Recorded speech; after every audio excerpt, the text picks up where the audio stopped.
Valor Morculis, my people, how's everybody doing? Back at it once again, me and yes, oh my word, hold up just a second, hold up, I forgot to, man, what a bunch of, man, I forgot to hit the doggone mute button on my YouTube thing, man. Oh, no, I can't. Amateur hour. Yeah, amateur hour. But anyways, it's all good. Got past that little faux pas. How's it going, Geek, man? You and me back at it again this Monday night. It's going good, man. I mean, oh, dude, I'm one of the few, apparently, that seem to have really enjoyed last night's episode. Objectively, I mean, It was a solid episode. I was a little bored because I was, by the hour watch, I was like, oh, is it over yet? Because, it just... I mean, we're in the fourth episode, man. Two down, and then it's over. And I'm like, let's wrap this up. I feel like Dave Chappelle slapping the box on the table. Wrap it up. Like, let's get going. But no, I mean, overall, I really thought it was a very enjoyable episode. You know, lots of hey, everybody. Lots of little stuff. What's up, man? Yeah, man. So sorry I was running late. Had a little trouble trying to get the equipment together and everything, and wanted to finish eating my food after day one is over. Day one, man. How you feeling? You running on empty yet? I'm exhausted, yeah, but I'm trying to eat everything in sight right now. Hey, you're just like me. I was in the kitchen, like scarfing down freaking Oreos and whatever else I could get my hands on. Yeah, I'm getting ready to get another snack. So, did we start yet, or? Yeah, we are on right now, man. We just got on about 2 seconds ago, so you were right on time, man. Oh, okay. Don't you worry. I'm hoping Lee's going to be on here in just a little bit. He's finishing up a stream, and hopefully, like Angus said, he may be able to stop by, depending on what he's got going on. But so we may have a pretty good panel tonight. Who else is stopping by, or may stop by? Lee Cole and hopefully maybe Black Angus. Not sure on him, but he's got a link in there. Okay, good. All right, give me 1 second. Let me grab something from the kitchen. Man, go and get yourself whatever you need, man. All right, I'll be at 2 seconds. You're good. You are good. So that Starbucks cup, man. That Starbucks cup, Daddy Pants, that was killer. So the debate right now is, was that intentionally left there, or was that an actual mistake? It had to have been a mistake, man. Just a lazy one. I mean, I think they're on that time frame that we've got to get this done. So either the director of photography or whoever was filming saw it, but was just like, either screw it, leave it in, we'll edit it later, and it didn't get edited out, or they just said screw it all together. Kind of reminds me of that what was it, 8 years comment in Spider-Man, where it's like, who's proofreading these freaking things, man? Who's screening these suckers to go out for release? Because it was. I didn't catch it. I haven't watched it for the second time yet, but I mean that's one of the things that just lit up all over the internet today. Was there's a doggone Starbucks cup in there. There's a Starbucks cup in there, and so they've got some screen grabs of it and everything. So Daddy Pants, I don't have a timestamp, but I know it was right after, I believe, when right after Tormund was celebrating with Jon and everything, and Daenerys was over there getting all kind of self-conscious about everything. Yep. That's when they shot it. So you can check that out right in there. But yeah, so Tinka, how's it going? Good to have you in. You said after watch episode 4 and seeing Rhael Daenerys' face, I think Arya will close green eyes and it will be Dragon Queen's eyes. Oh, that is a good death call. We're all about making the death predictions here. And she's thinking that maybe Arya will be the one to take out Daenerys. You think, Geek, you think this is valid, man? Before seeing the episode, no. after seeing the episode and seeing how the eunuch was talking to Tyrion, you know, about possibly like having her assassinated or taken out. Yeah. Because, you know, they want her out and they want Jon in. I mean, but who's the go-to assassin in this show in the past couple seasons? Arya Stark, you know. Yeah. Arya has turned into a ninja of Westeros for sure. And that's a very interesting thing. I haven't really considered up until last night. I didn't really consider Daenerys to be taken out by Arya, but it is definitely an interesting thought, especially after the way they reacted to the news and the way they saw, especially in that little meeting where Daenerys was just kind of keeping she was just like, I'm doing whatever, and she especially passed over Arya and Sansa. They're kind of saying, hey, give our armies a little time to recuperate. It was like Daenerys was like, psh, whatever, I'll just garbage. But we'll get to that in a second. So, gentlemen, we are 2/3 of the way through this season. Abu, having you on first, how do you think this season's going right now? You know, I'm not as cynical as a lot of our fandom members and people from around the world. You know, I said in my live stream when I was at work, excuse me, I'm still chomping down. Hey, chomp down, man. You do your thing, brother. I did say that I liked episode 3 for what it was worth. I did say that there were some glaring problems that I can understand where people were coming from. I cheered for Arya when she killed the Night King, but I also recognized that Jon, had the same character arc and build up that should have paid off with him fighting the Night King, especially since they teased it so many times over.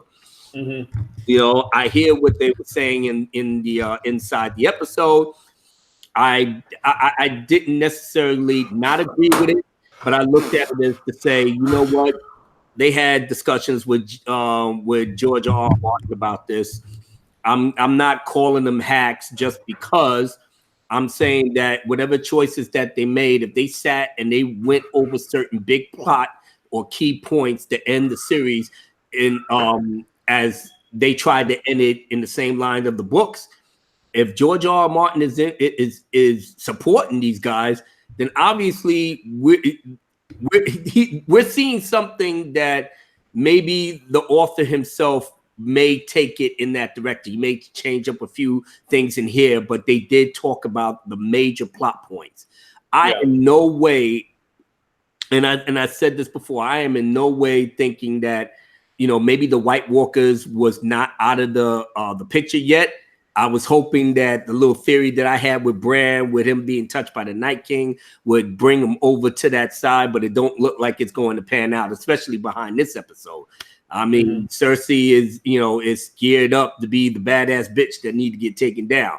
But guess what they did? They brought it back to the politics and the scheming and stuff. And I mean, they all swore the gods would that they was going to keep the secret. But look what Sansa do.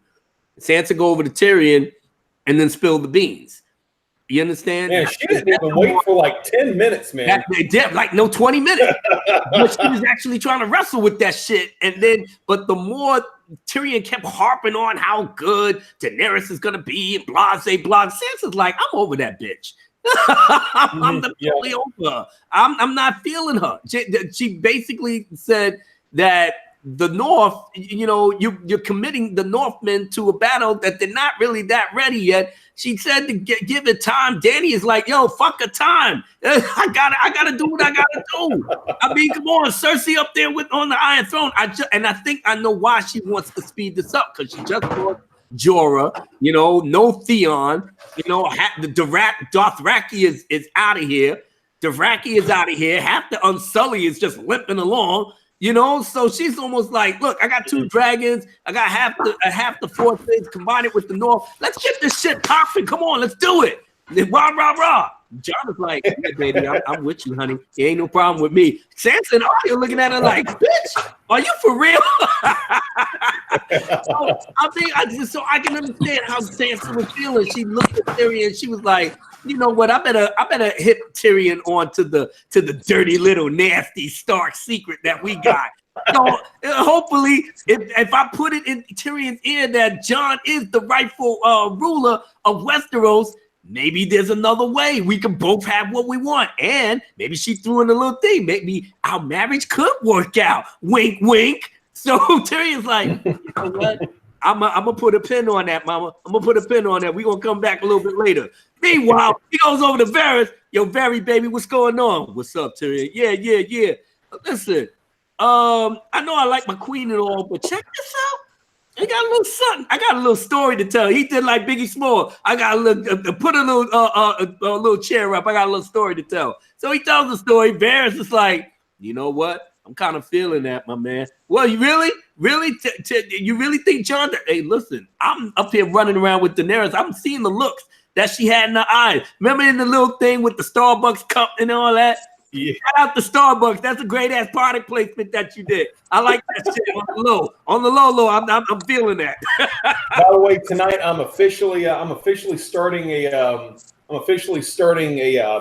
petition to have Abu Nas do the audiobooks for Game of Thrones after listening to that. Like I said, I don't get bent out of shape. I mean, I've seen all the tweets, I've seen this, I've seen that. I mean, again, we can't please everybody. The supernatural element came and went. People were bitching about, oh, not enough people died, blah, blah, blah. When we get to this episode, Jesus Christ! Oh, Rhaegar got killed. Oh, they got the chop on. What the fuck is going on? You can't. Nobody can be pleased right now. So we all have something in our head that we wanted this series to go.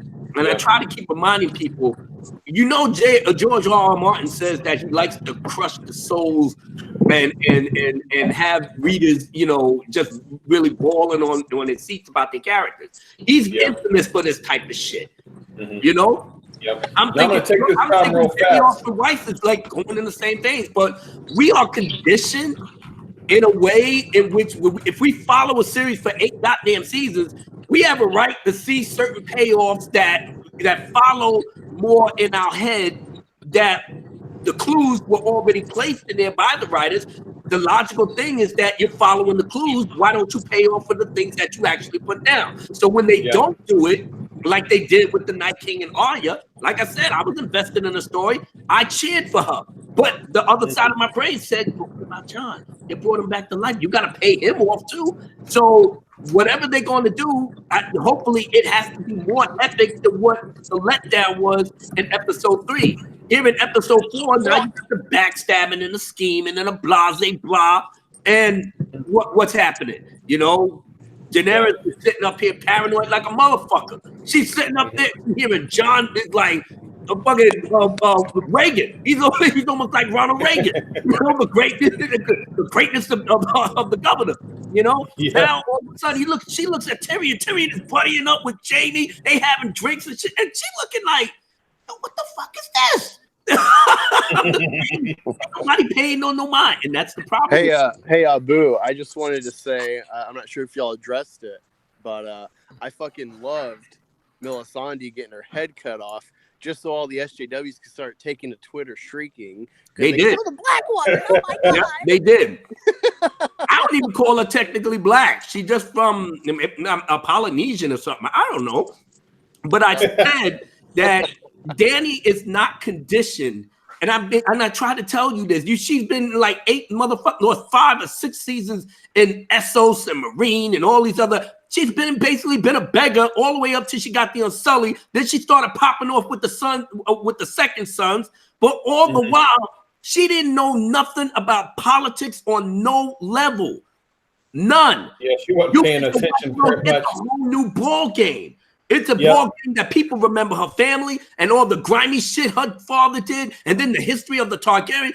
She didn't know. She don't have no clue as to how deep this well is in Westeros, and that's why she was failing. That's why every mistake that she made is amplified because Theon comes in. Now he bend the knee to her. Theon gets up and she asking like, well, Theon, why are you here? And he looked at Sansa. Sansa waterworks in the eye. They have history. Danny looking all stuck on stupid like, why are you hugging him? I'm your queen. They all hugging it because they grew up together. But if you don't know the history of the Starks and the Greyjoys and the this and that, you got to know the people. You only been here for what? More than maybe a month or two? And then here comes Jon with this revelation. At least Jon is keeping it real. He's like, look, I still don't want it. I'm not bitching and begging for it. Yeah, you can have it. But paranoid Danny, look what she's saying. No, don't tell nobody. How you gonna tell somebody like Jon not to tell nobody? He can't lie. He doesn't know how to lie. And then the fact that it was killing him in the Godswood, that they was pressing him about them being brothers and this, that way. So he told them. Well, Sansa got her other plans, and I'm low-key digging Sansa right now. I like the way she's doing it. She gives less than a fuck. I don't like her. I'm not rocking with her because I don't want the North bowing to nobody. And if I want the North bowing to anybody as king, that's going to be my brother or my cousin or whatever because he's a Stark. That's how Sansa thinks. I'm not supporting nobody but a Stark, and that's it. So if you want somebody to rule the Seven Kingdoms, you better make sure they got Stark blood. And guess what? Jon got it all. He got the best of both worlds. So the North will support him. The Vale will support him because the Vale rocks with Sansa. So that's two. So who else do you got? Now, she was supposed to be married to Tyrion. I know she probably put the bug in Tyrion's ear. Well, I'm still low-key digging you on the side, such and such. I mean, I ain't say it never worked because she said that in the last episode. I never worked because I don't like the Dragon Queen.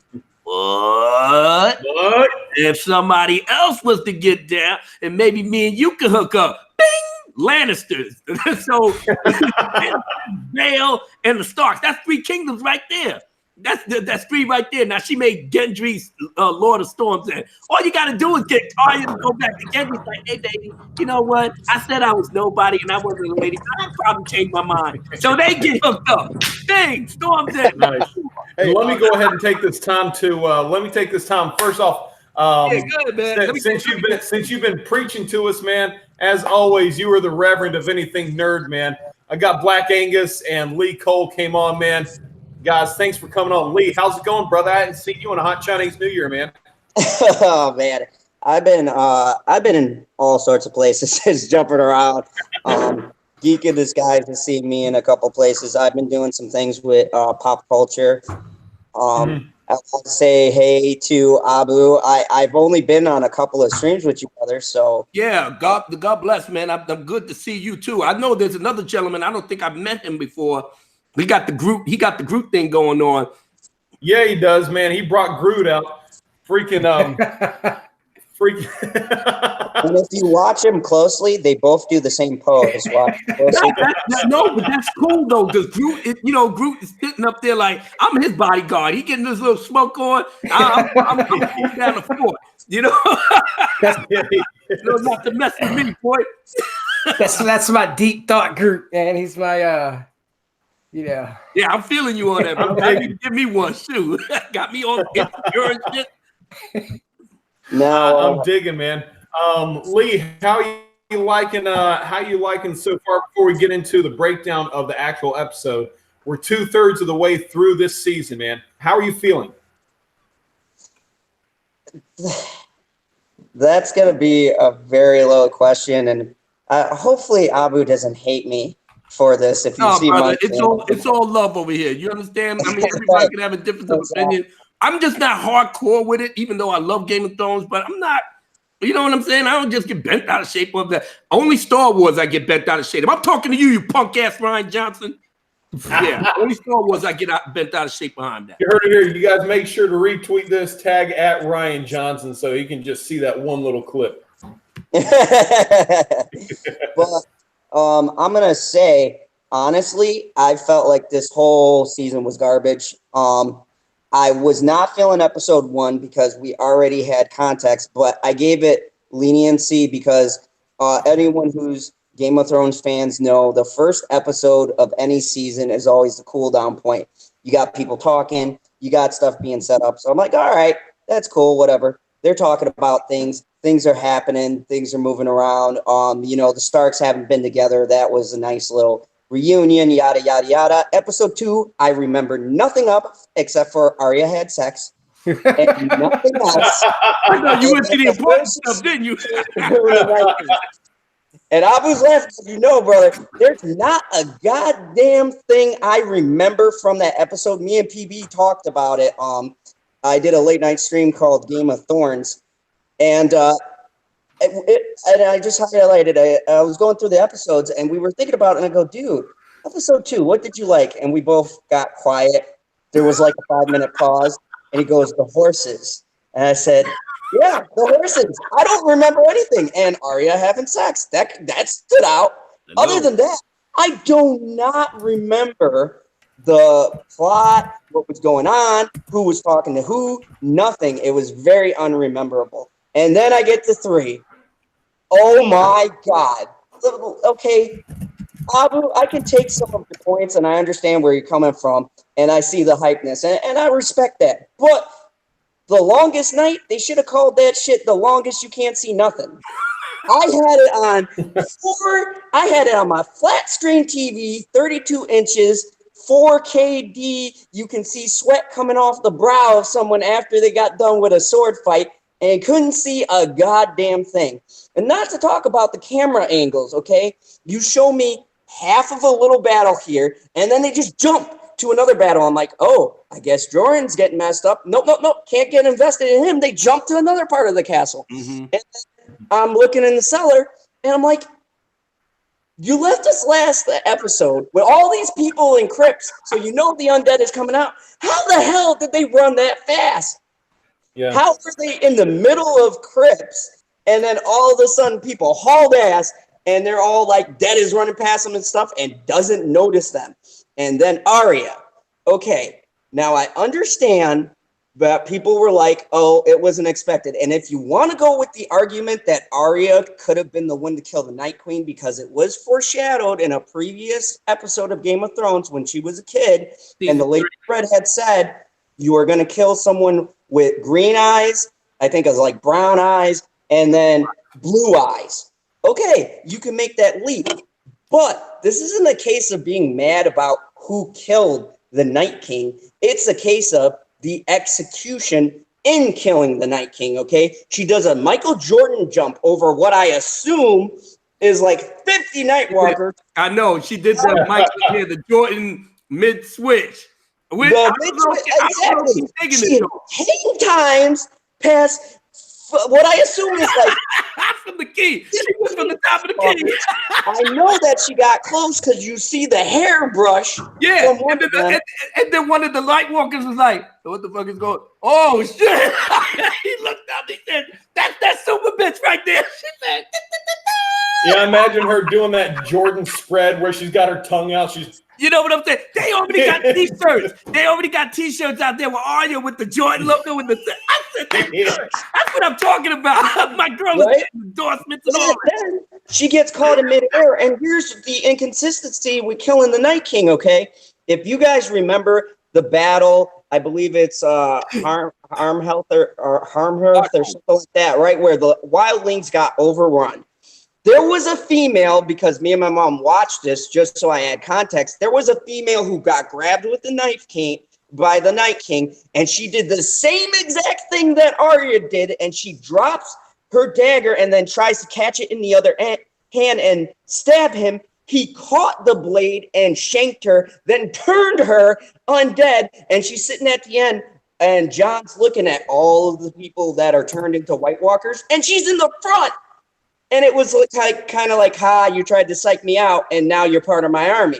Now, Arya does the same exact knife drop move, and all of a sudden, the Night King, with his 1,000 years of battle experience, he was quite literally born and raised a warrior champion amongst the men, which is why the elf people turned him into a White Walker, the first White Walker. And you're telling me he can't put together. He looks at the knife in slow motion, looks at it, and does nothing. Doesn't try to grab it. Doesn't try to grab her arm that's catching the knife. Mm-hmm. He just looks like, oh, well, this is happening. And then they show her. And then we have John on the other side screaming at dragons. No one knows why. Why is he screaming at? He does it straight up, right? Actually, At a dragon with no weapon. some people was actually saying that when John was standing up to the dragon, he was screaming out, "Go, go, go!" Yeah, they made some comparisons in that scene. I actually rewatched that episode last night, and I think I kind of heard him saying, "Go, go, go!" So he must have saw Arya did the ninja thing to sneak behind him. So since he couldn't get past the dragon, he pretty much said, Arya, get in there and try to save Bran, which she did. But like I said, as far as the layman is concerned, we looking at John just looking at the dragon and not doing anything. Yeah, I was always wondering too if he was gonna like try to stab the dragon, because the dragon is considered undead. I was hoping he was going to come up underneath the gullet of the dragon with the sword as soon as freaking Arya stuck the Night King, and John was going to get this like fake sense of hype, like he just slaughtered the dragon for a moment, because he about ready, like he was sitting there with his back to the wall, and then he grabs his sword and he turns around. And I was hoping he was just going to go straight up right into the net, and then the same thing he got interject. Yeah. Hey, yeah, I was driving to work, so now I'm here and it's cool and quiet. Yeah, I don't get, from what I'm gathering, Abu Nasr really liked episode 3. That's shocking, given that we're all united in hating The Last Jedi, and this was The Last Jedi of Game of Thrones. Yep. I did a quick video. It shows you the visuals comparisons. I really feel, I never liked Arya, but I could tolerate her as a well-developed character, even though she's, I would assume, a feminist wet dream. Especially being like asexual up to the point of Gendry. But I felt it was a Mary Sue moment for her, not just because her character wasn't led. I thought they really pulled it out of their ass with the whole prophecy bullshit, because I assume that was people on her list. Like, oh, you're going to kill these people and they have different colored eyes. Or if you want to say like fighting the army of the undead, sure, but not fucking the Night King. One moment. I don't think anybody expected her to be the one to kill the Night King. And like, here's the thing. I think you had 15. It's almost they did that for shock factor. No, Benny Officer Weiss said that they didn't feel that John, they wasn't feeling John to be the one to do it in the moment. And I looked at them like, huh? Why? You basically did the same thing with him that you did with Arya. At least Arya was trained as a faceless man. She's an assassin. She got sword training. That's why, respectfully, I disagree with you on that, Black. I mean, Mary Sue Ray from Last Jedi is Mary Sue Ray. She didn't get no training whatsoever. At least Arya caught training from 2 different sources. And she was I would have been more behind the kill if it had been more original. I mean, I agree with you. That move she pulled parallel. I mean, lots of different movies, like earlier in Game of Thrones, The Last Jedi, Winter Soldier, with that whole knife drop and then into the gut. But I mean, the Michael Jordan. That's all I got. Here's what I was kind of actually hoping was going to happen. Arya came ducking through, hair just blows. What the hell was that? She jumps. The Night King turns. She gets caught. He goes to snap her neck, and all of a sudden, out of nowhere, Bran just fucking guts him. Like right from behind in the chair, dude. Like he has some blade under his blanket or something. He's just I can roll with that. I can roll with that. Except or if you want to do the parallel of John and the Night King, you have John and the Night King fighting, right? John does his little ridiculous scream towards the dragon, goes, oh crap, I gotta go and I gotta go save Bran, right? Because he's about the family, picks up his sword, right? Him and the Night King have an epic battle that pleases the people who want to see John. But then all of a sudden, oh no, John is losing, right? The Night King gets him. He's got him down on the ground, right? He drops his Valyrian sword. All of a sudden, the Night King goes like this, is about to stab him. And then you have Arya shank. Because you can make it more plausible, be like, she's a ninja. She snuck up behind while everyone was distracted with the battle between John and the Night King. We're all thinking it's going to be John who kills him. And we see the sword drop and we go, oh no, is John going to die right here? Oh my goodness. Subvert expectations. And then all of a sudden, as the blade comes down, boom, Arya straight prison style. Shake. Yeah, you know what? I'll do you one I'm even surprised. better. I'll do y'all even better. Have her as a fucking White Walker just chilling by the Night King. He's got up to Bran, and all of a sudden it's like, what the fuck? A White Walker killed the Night King, and then it's like she rips off like a dead face, and it's like, oh, it was Arya this whole time. Yeah. So that would be basically, hilarious. Walking Dead whisper style, right? I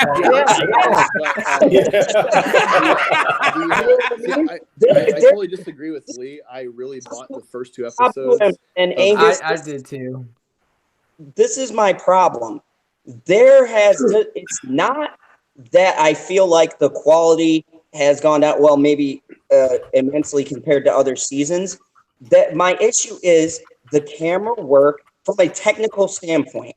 The camera work, the shot composition, and how they're cutting and editing the shots. Just like in episode 4, we see that big battle. All of a sudden, the beam is coming down and then cut. And they're on the shore. Well, what the hell happened with the beam was dropping on, dude? No, yeah, Cut the camera and we're all safe on the shore. Yeah, And I'll tell you the way I took that. Episode 2, like overall, as far as the first bit, I am there are some parts that I'm like, legitimately excited about seeing some of these story arcs playing out and everything. Episode 3, some people, I absolutely understand and see how it's easy to dislike the camera work, especially with how dark it is and stuff. But the way I took it and looked at it, especially like Game of Thrones is one of the best shows that I've ever seen of bringing out emotion out of me. Like I'm watching and I'm sitting there like sometimes, characters die and I'm just like start tearing up and everything. Sometimes I'm just getting so pumped up. I'm standing up, I'm punching and kicking the air and everything. And I'm just getting jazzed. But that episode to me, I watched it twice too.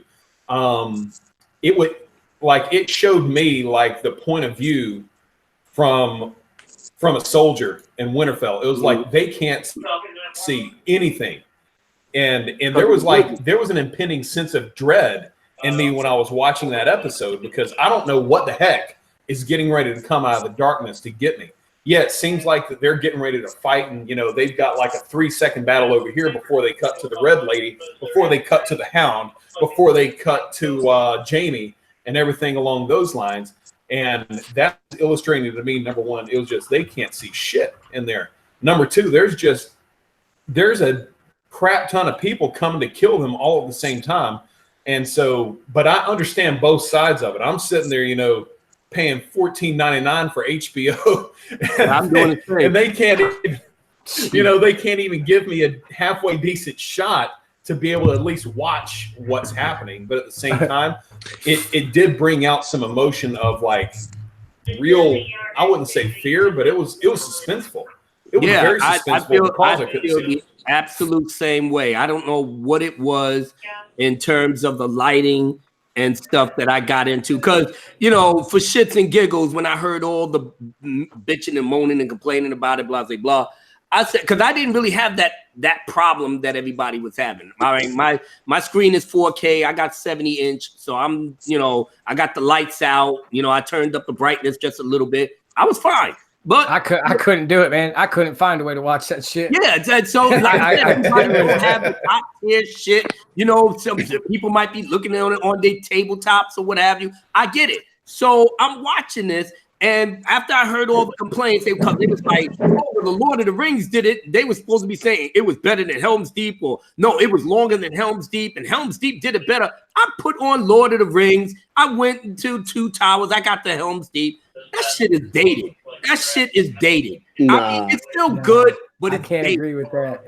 It's 2000. What was it? 2002. It was so much lightning in there. You could see the key grip and the guy holding the camera. That's how much gloss they had, and it was in the rain. It wasn't no thunder. It was no blizzard, or not even the fire that was there was that menacing. Where it was just a bunch of orcs just running roughshod, arrows, swords, and that was it. And then they just bust down the door. I mean, if you wanted to call it dread, There was only a handful of people in Helm's Deep that had their backs against the wall, and the only way they did get in was that they blew up the little enclave with the gunpowder, and that's how they ran up in there. But there were so many of them. Of course, you're gonna get excited because you got Aragon and Legolas and all these other people, but you getting hype over your heroes, and they doing, like I said, they're defending a small group of people. Here, you got the army of the dead. There's a big snowstorm that basically blanketed Winterfell. Nobody can't see shit. Nobody can't see nothing. Then you got fire coming down from the dragons. Now there's smoke. It's total chaos. I actually get how they was trying to do it. They made it seem like this is the apocalypse, man. This is basically man versus the coming of death and this, that, whatever. And everybody was all for themselves. Now, however they wanted to cut it, they made some, some choices in terms of the cameras and this, that. I do get it. But the way Exaggeration Nation put it, I felt the same way. I was looking in these people's eyes. I mean, it was almost like it's every man for themselves. And how they finally got out of it, because when Arya gets the kill, everybody felt like, well, damn, that shit was anticlimactic after everybody went through, everything rough shot. I mean, at the very least, if we're going to win the battle on that one night, at least make it a little bit more epic so we can breathe a sigh of relief like, oh my God, we just made it. Oh man, by the skin of our teeth. That's why when Lee said it have John fight him mano y mano, so if something happens and John looked like he's about to get taken out and the Night King that's when Arya would have came in. Y'all could have had the best of both worlds. And I understand, I mean, if Benioff and White shit would have did that right, you could have appeased all the social justice warrior girls and you got to kill, yay, and they could be happy with that. Meanwhile, the men would say, well, she couldn't have got it like that unless John went mano y mano with him, and because he was the Night King, he kind of slipped up or whatever. But at least you got the best of both worlds. You got two Starks as the winners. It's a win-win. But you didn't do that. Now you got the social justice warriors on one side pushing their, oh, Arya is the badass bitch. Oh, we knew women had to get on here and do their thing. Meanwhile, the guys are sitting up here like, what? That was the easy way out, man. I mean, come on. She just jumped behind them, dropped the thing like this. I mean, why couldn't a man do the same thing? So now the progressive agendas is putting one against the other again, and now we can't win. It's the battle of the all over again. Can we take 4 minutes to highlight something here? Absolutely. All right, I'm gonna screen share real quick. All right, I want to see this with you guys. I'm actually checking this out for the first time. My brother sent me the link to it earlier. All right, the top here is what we got on Game of Thrones, and the bottom is a fix that somebody came up with. Dude, this is crazy. Like, but watch, just the difference. Dude,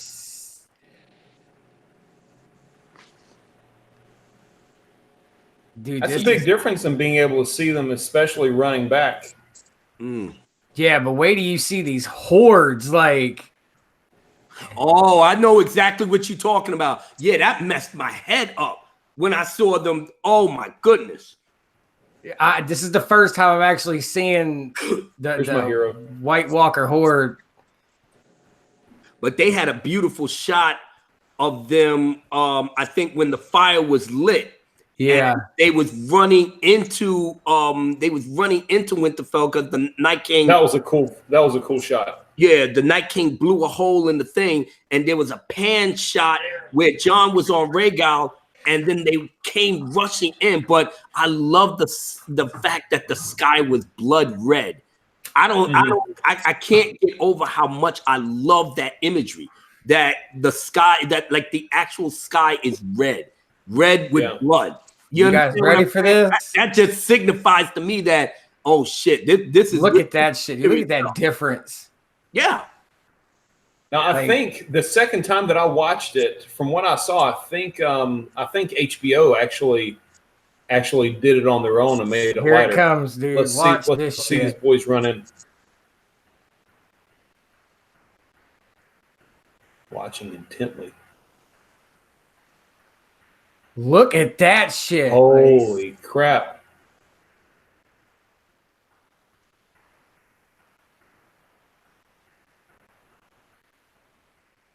Dude, that's nuts how they just run over the guys, man. I wish people could have saw that on the very first night. I know, dude. That clarity. I absolutely agree.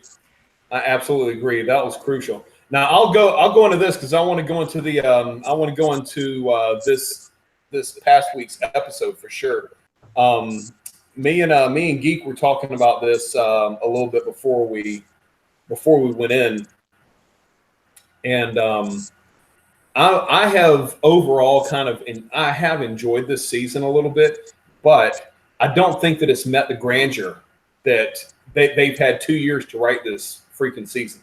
They made it 6 episodes, and it's almost like I'm watching the stuff, and this is kind of all inclusive of this last episode too.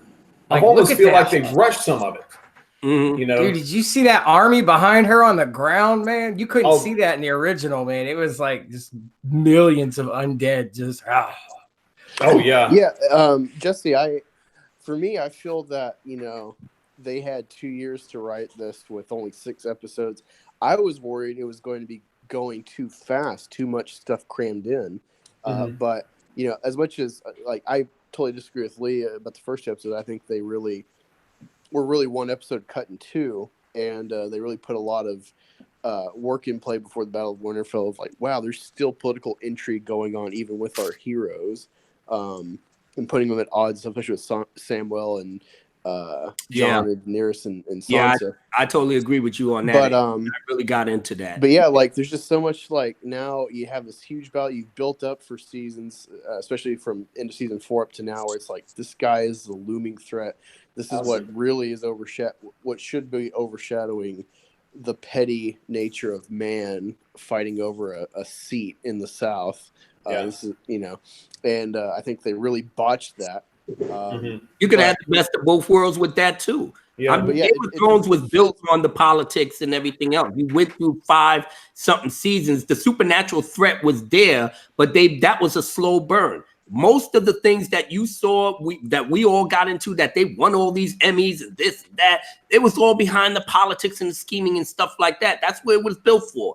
But you I agree. Yeah, but you can still have the best of both worlds behind it. I'm thinking maybe you should have switched it where y'all went after Cersei first, and then have the army of the dead just make their slow walk past the wall and then get towards the South. At the very least, you could have had the Cersei issue all wrapped up by episode 3 and 4, and then 5 and 6, you come with the Night King, and then you have the resolution. I think they did that backwards. Said what the problem is, Abu.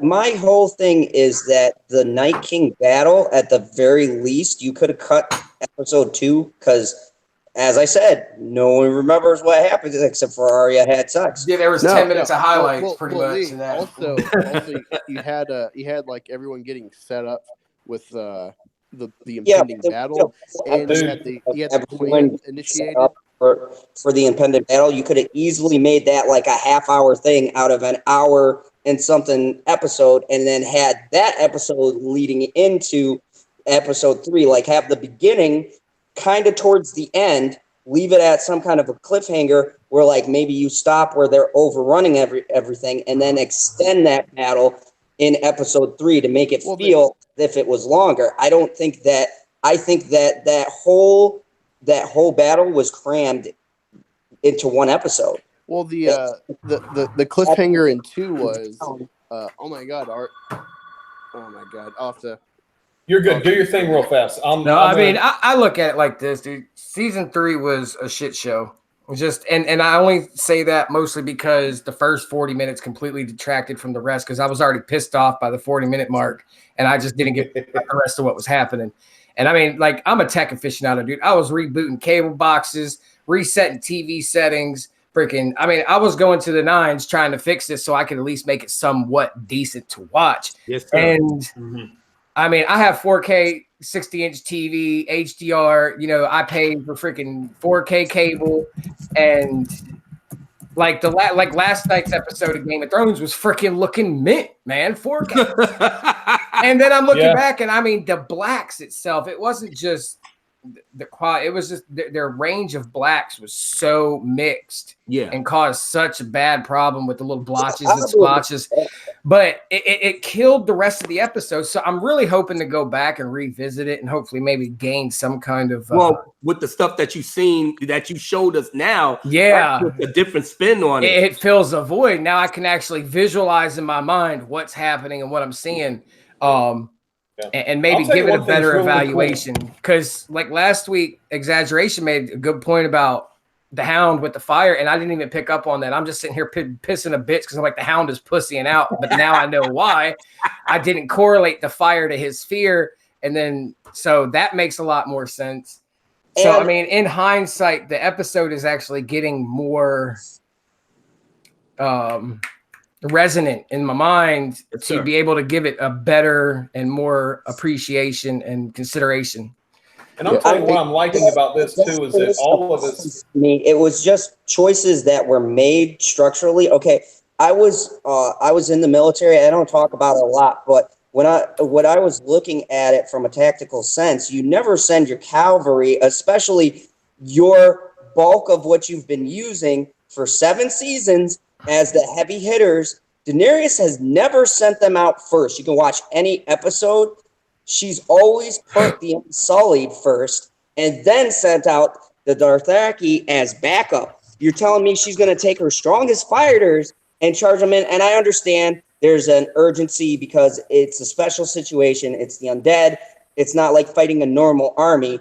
They aren't going by, let's say, the typical strategy. But why would you send out your most powerful heavy hitters that you know are more than likely going to get wiped out? I don't care what the witch did with the little voodoo and setting the things on fire. There's still a pretty good chance none of them are coming back, especially now that we can see clearer all of those hordes coming at you, and you're going to send your strongest people into that mess first. Actually, your troops on the ground, and then have arrows supporting them so that way, as the walkers are coming, you're taking out the back flank with fire arrows.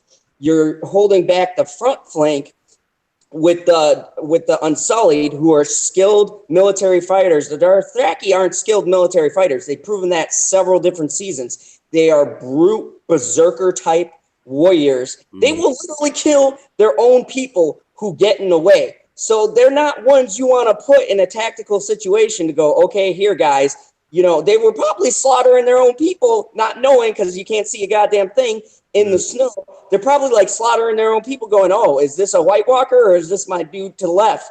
Because you can't, because of the way the battle's set up. There's the blizzard brought by the Night King and everything to confuse on purpose, to confuse and disorient the army so that they don't have a good sense of what's going on. So you want to send the trained people who would adjust to that, and then kind of keep them at bay. And then when they're like, oh, they're pushing them back, then you send in the horses to trample them to thin out the herd, and then they can ride back really quickly instead of running, and you don't have to worry about it. But they sent the most powerful unit first, and it kind of boggled my mind.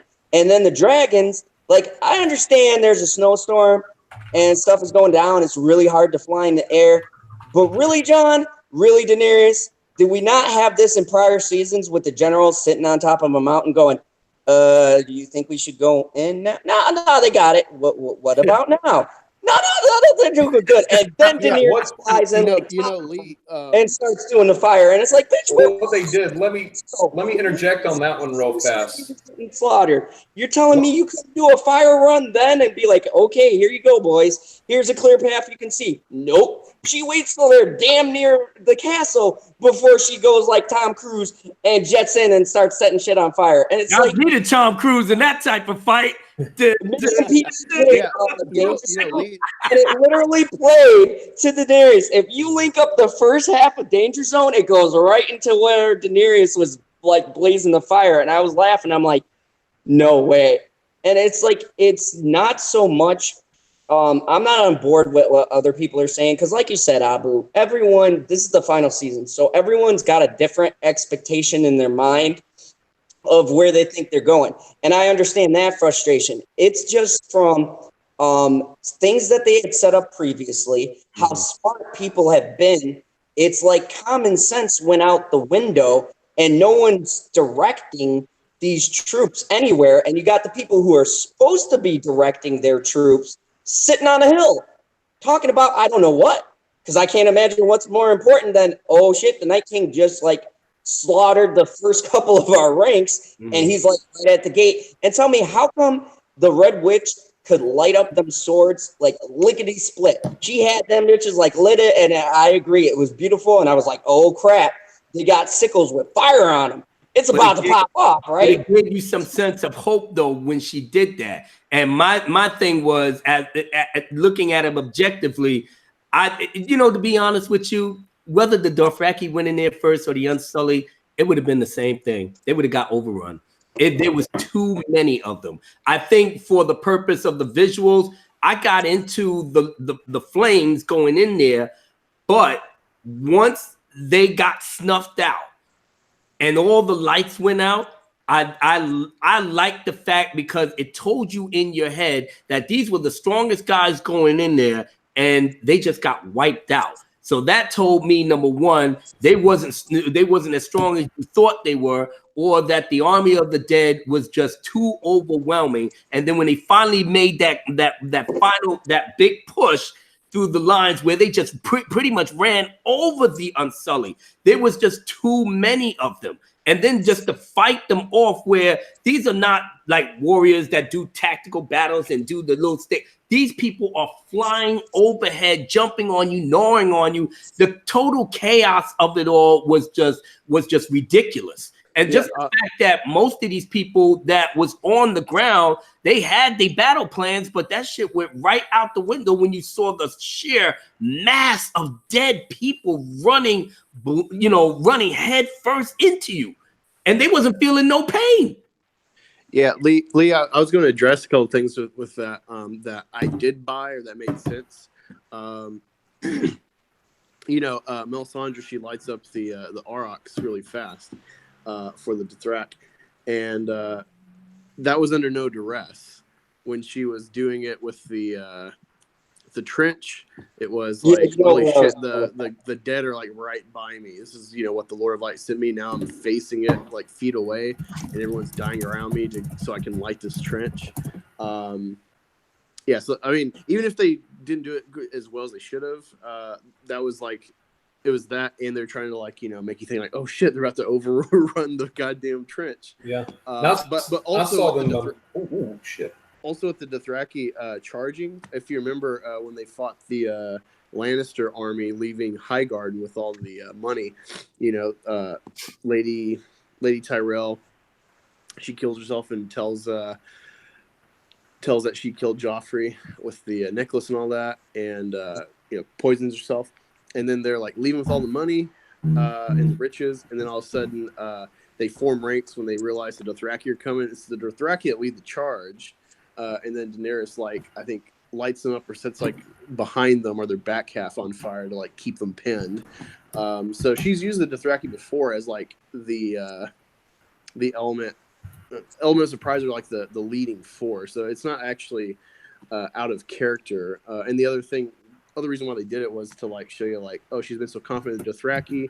That's how she's gotten through a lot of her wars and stuff. And let's just extinguish that bit of hope for I like send her awry. Yeah, I like it personally because, like I said, you can't get this.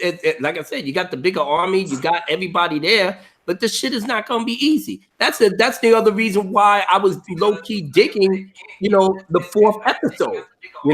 Everything is not coming easy for Dany, even though it should, because she had this build up all the way up to her coming over to from the Narrow Sea up into Westeros. She had all this, she had everything, and now she literally almost has nothing but the two dragons. Now back down to one. Yeah, so you have 2 more episodes left. I mean, realistically, because I can't see what everybody is keep bitching about.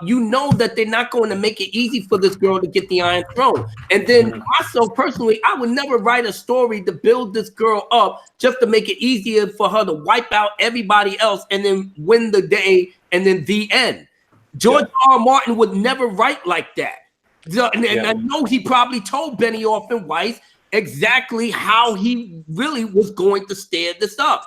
I mean, because quite frankly, George R. R. Martin finished all his books and they went through everything that they needed to do. And this shit ended up just the way that it's ending up now. And y'all still, would you still have a fit then? Would you still, or just curse out George R. R. Martin because he's a bastard and he wrote this piece of shit and blah, blah, blah. And then he also writes we can't be happy with it. But they even said it. They even said it. As someone who, I like the fact that they've gone out of order with the things that they've done, because I'm not a purist when it comes to, I don't want to read a book and then watch a show and they take it verbatim, because then there is no, oh my goodness, I can't believe they went this route, when in the book they went this route. I want to be surprised, because if I've already read it, all you're doing is bringing the book to life on the screen. You're not really making it your own. So I can understand that part. The thing that bugs me about the whole thing is that I feel like it's more going for a shock value than actually helping the story along. It's more of doing something shocking, but it's misplaced. See, I'm unhindered. I don't know shit about the books. I've never read a book.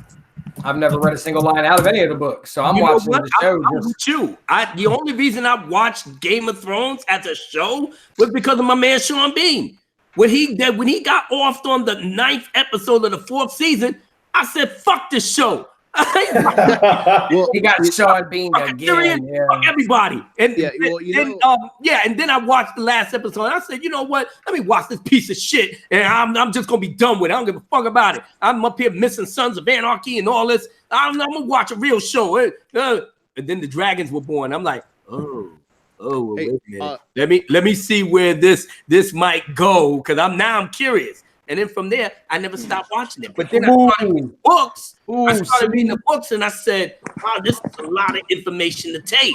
But I saw the magic of the books that Benioff and Weiss saw that made them go to George R. R. Martin and say, yo, I think we got a little hit on our hands.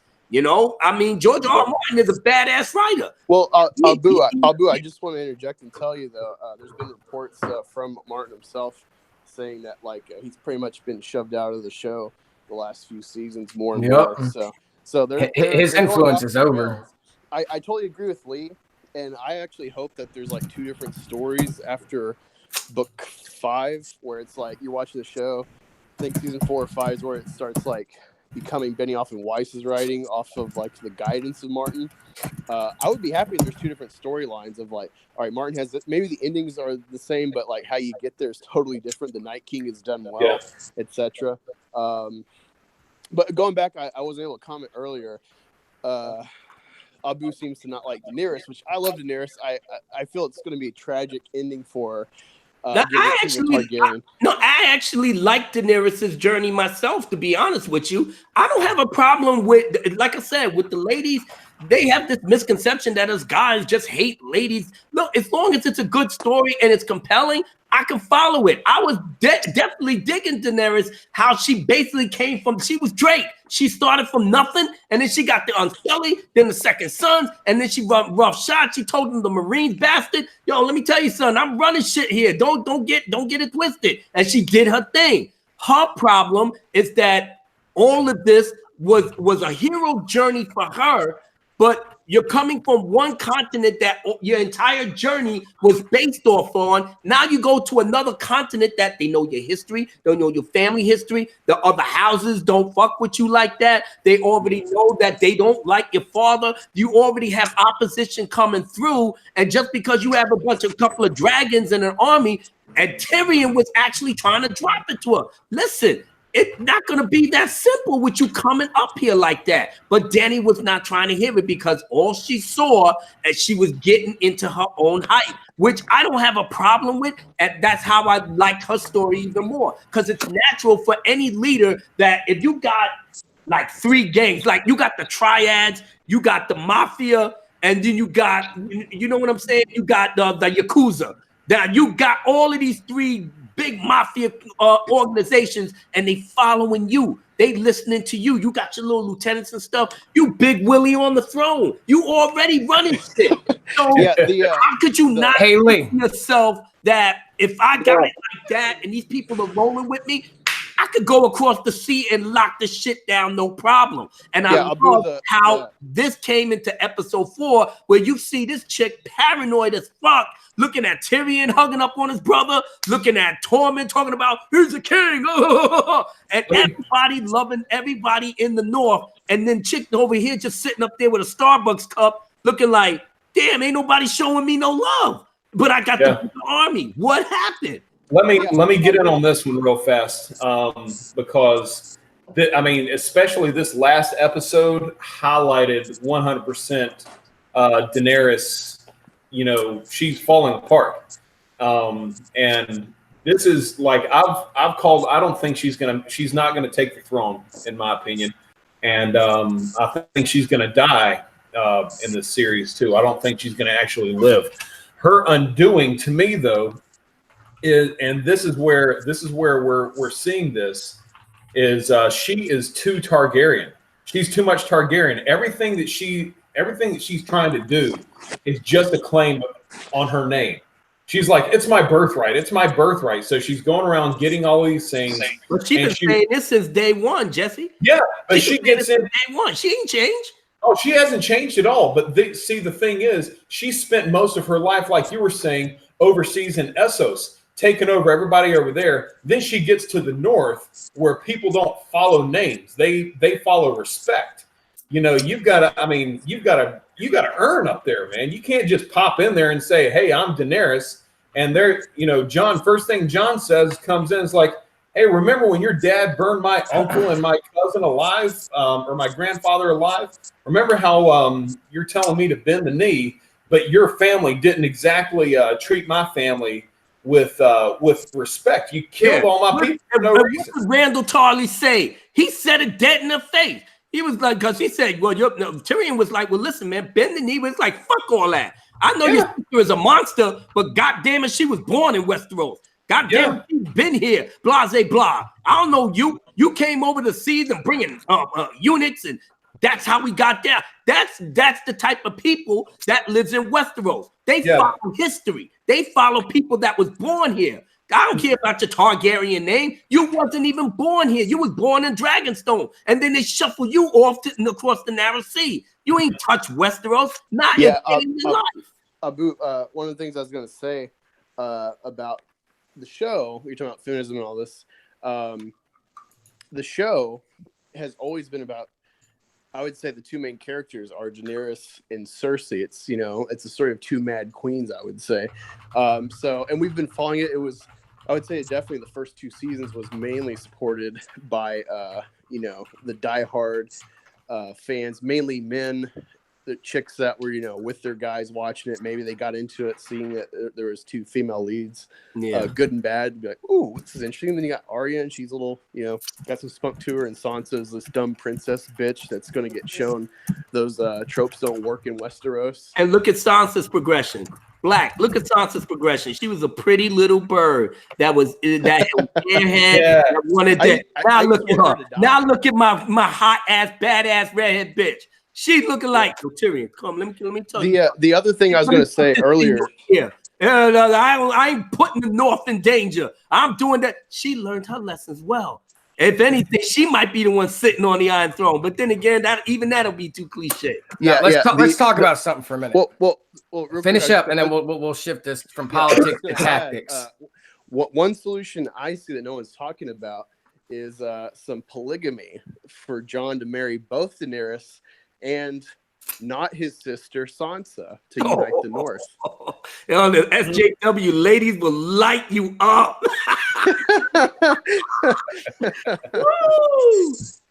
All right, get on it, geek. All right, so we've been talking politics most of this time, but my brother highlighted this morning just how bad Daenerys sucks with fucking dragons.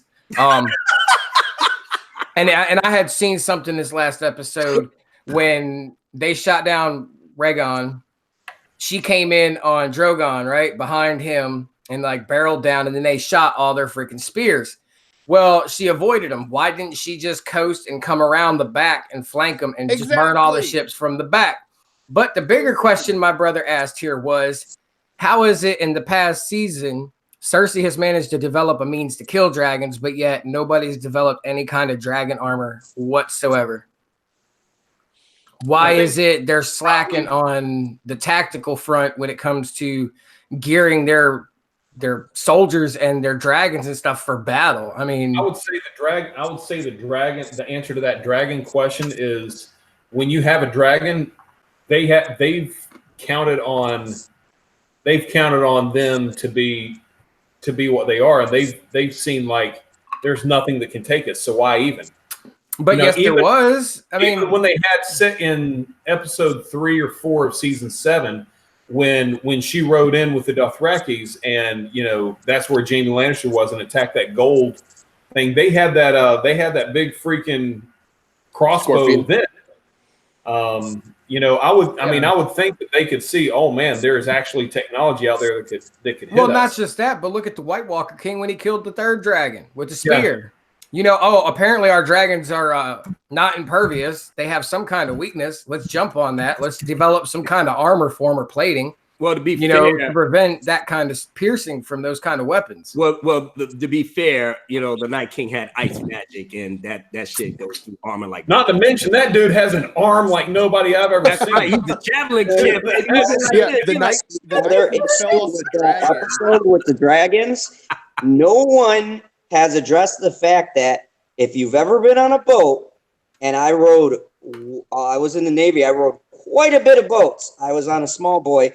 And that shit gets choppy as hell. So you're telling me this dude on a battleship can perfectly aim with the water? And I'll give him the benefit of the doubt if it's a clear day, but there's still chop. It's always there. You're telling me he's going to perfectly pinpoint, hit that dragon in the neck, hit in the body. Okay, I'll buy that scene. But then Daenerys barrel rolls into 15 spears and no one can hit her dragon?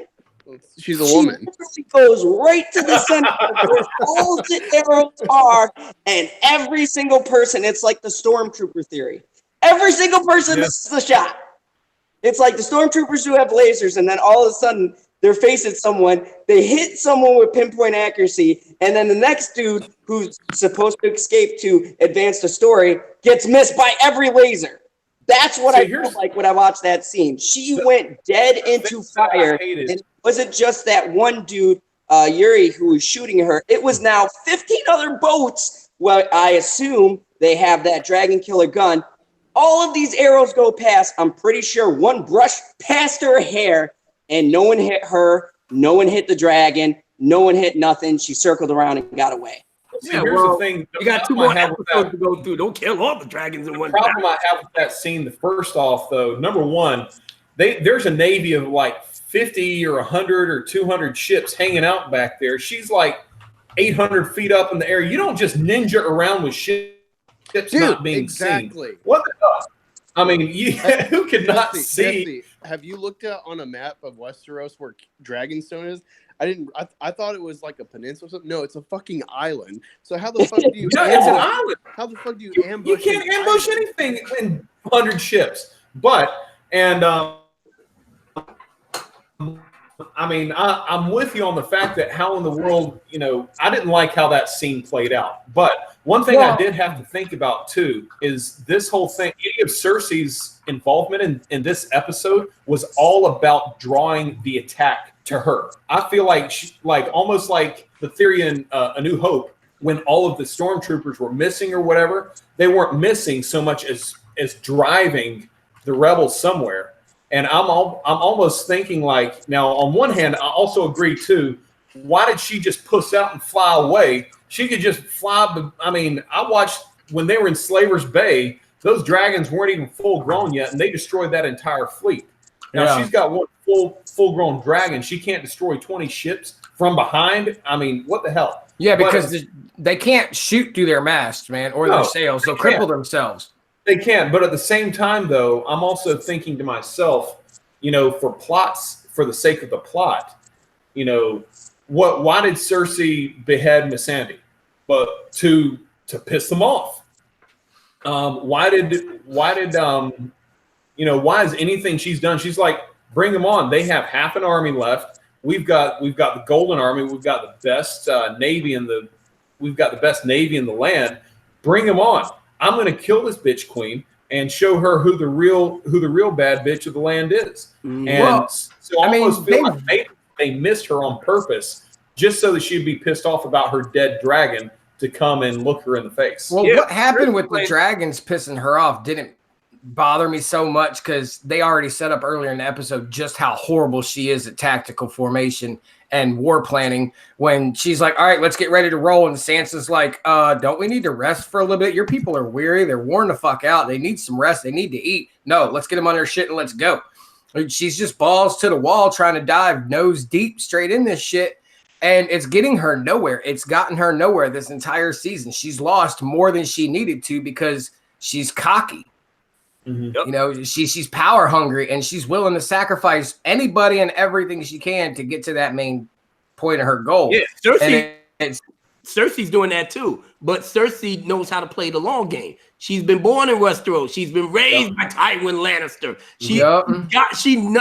She's doing this thing like Sansa. Yeah, I'm a slow learner, but I didn't sit up here and watch my daddy lock this shit down in Westeros for so exactly. much. Me picking up a few pointers, and here it shows. It shows. Right. She's drawing her out because she knows that Daenerys is not equipped to play the long game, the Game of Thrones.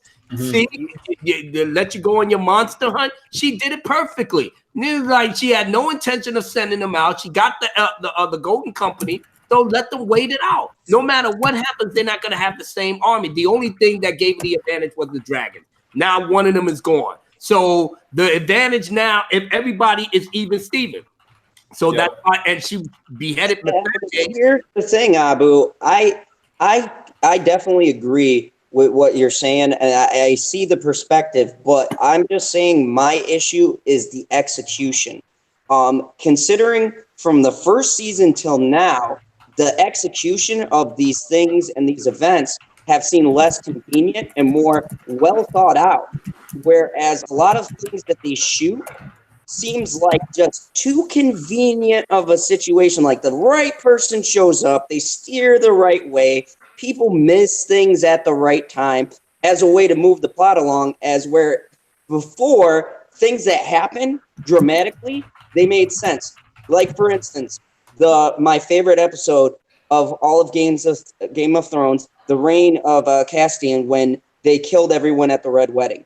Mm-hmm. That setup was pitch perfect, devious tactic. It played to who the characters were, and I mean, I knew it was coming from reading the books, but I go, there's no way that HBO is going to do this. They're like off in 5 of their main cast if you pull this scene off. And everything was shot elegantly to where, even though I knew from reading the books where this was going, I said, well, you know, maybe this person will survive. Oh shit, 15 bolts, that person's not surviving. And then everything felt more artistically done to where you brought when someone escaped.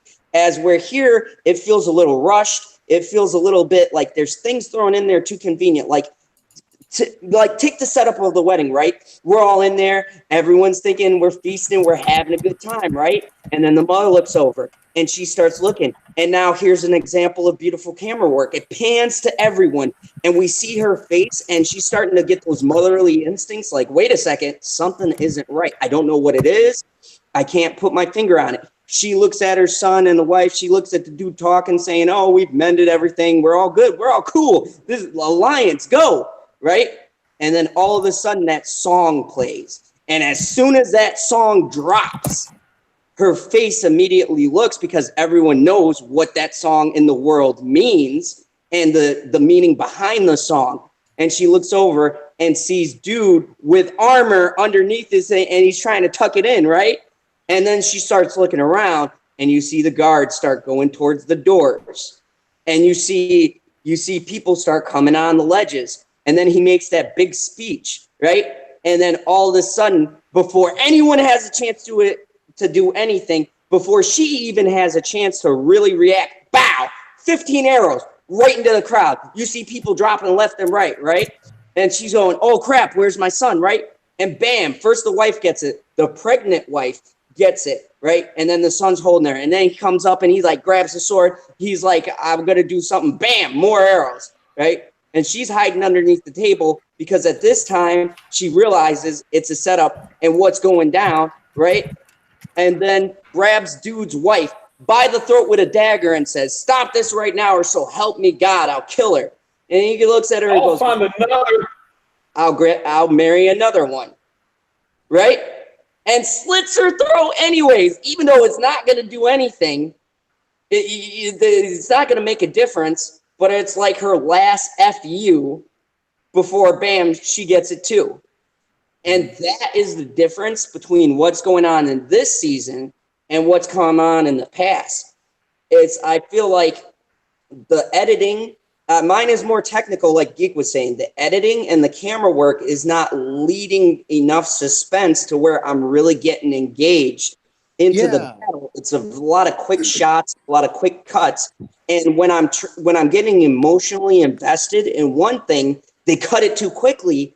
And now I'm all the way over here, and it's very disorienting, and it takes me out of the story, and it takes me out of caring. Like what's his face who guarded Daenerys in episode 3? Joran, right? Sure. Yeah, I love that dude, right? I wanted to be invested in that death. And like the bits I caught, I was like, oh damn, but they cut so quickly, they don't let you feel that moment of this is a guy who has had a connection, who has been friend zoned, like hard friend zoned, right? But still is willing to lay down his life,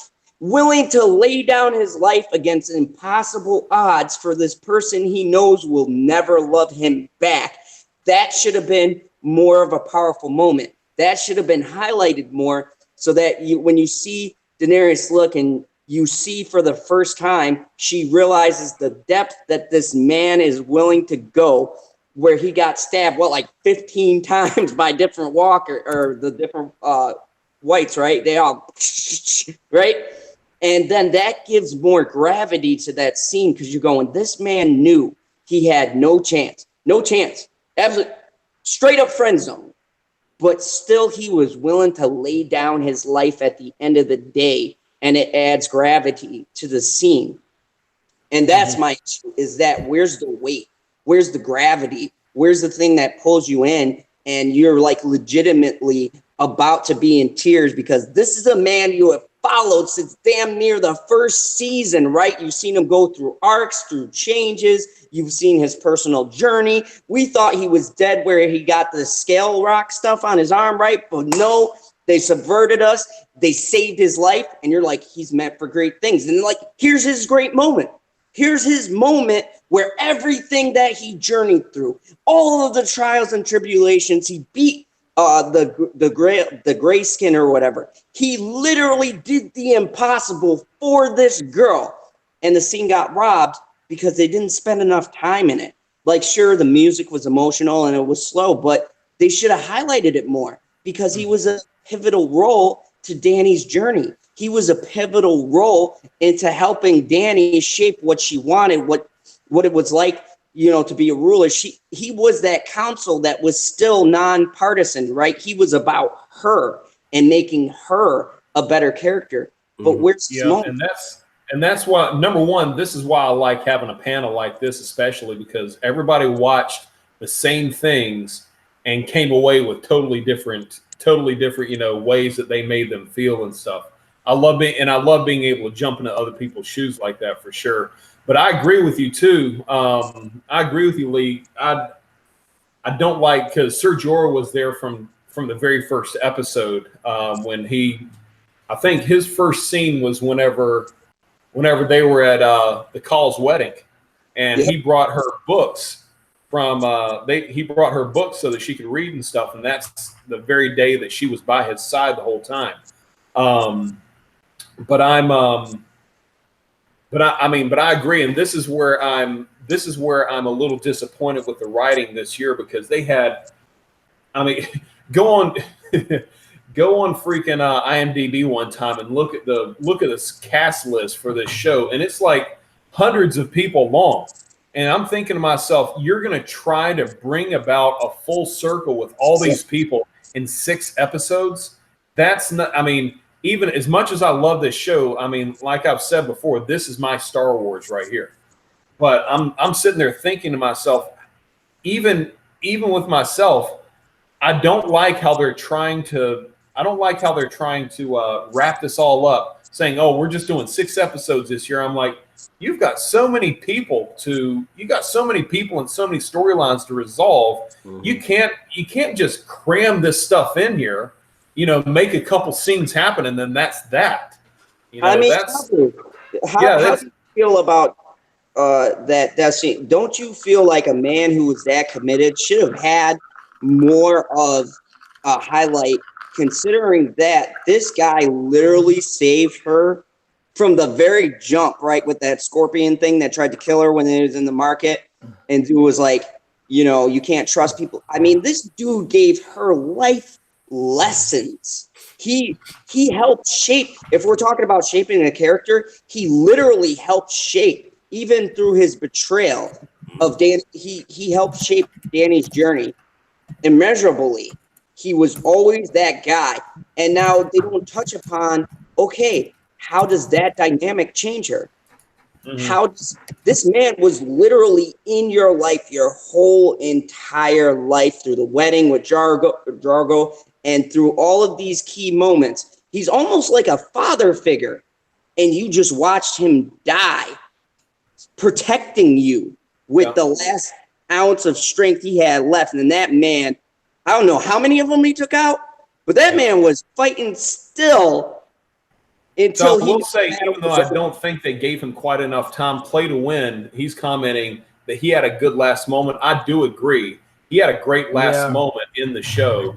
And they really highlighted the emotion that Danny felt and everything along those lines from the episode 3. So let's go ahead. Yeah, I was just going to add, I'm actually going to be doing a video pretty much saying the same stuff. It'll just be nice and condensed and edited and scripted, but going back to Dragonstone and the Rhaegal thing, first off, if you're watching a film, you should have known something was up from the get-go, because you like see Grey Worm and Missandei, they're like holding hands. It's like, all right, why are you filming these bastards fucking, you know, having this exchange? Not against them, man. I fucking hate we can't get no love. I fucking hate both of them. I hope Grey Worm dies too. I hope he dies a bitch. Shit. Akbar. Grey Worm, look, dude, you're gonna be mad because Grey Worm's gonna kill the mountain. Anyway, there's a weird thing with there's a weird look between them where it's like, all right, why are they filming? Because you gotta think about it, they're wasting time now, essentially. Like anything they're filming, we're gonna look back and be like, why the fuck did you waste minutes filming this? You know, because it adds up. We got 2 episodes left, right? So they filmed that, and then they filmed Danny flying off the Dragonstone in the air, looking at Rhaegal like, oh, going home to chill for a minute, and then boom, you know, you should have knew something was up. The tone was weird, especially with like, all right, we're gonna get ready to go to King's Landing and take the throne finally from Cersei. So you should have noticed that. But also, what's stupid? Not only Daenerys being in the sky and not seeing fucking ships coming to her island, but also Grey Worm not leaving I don't know, a skeleton crew to watch. If you take this you have to have ships to take the island in the first place. So I think that's just, you know, retarded. Yeah.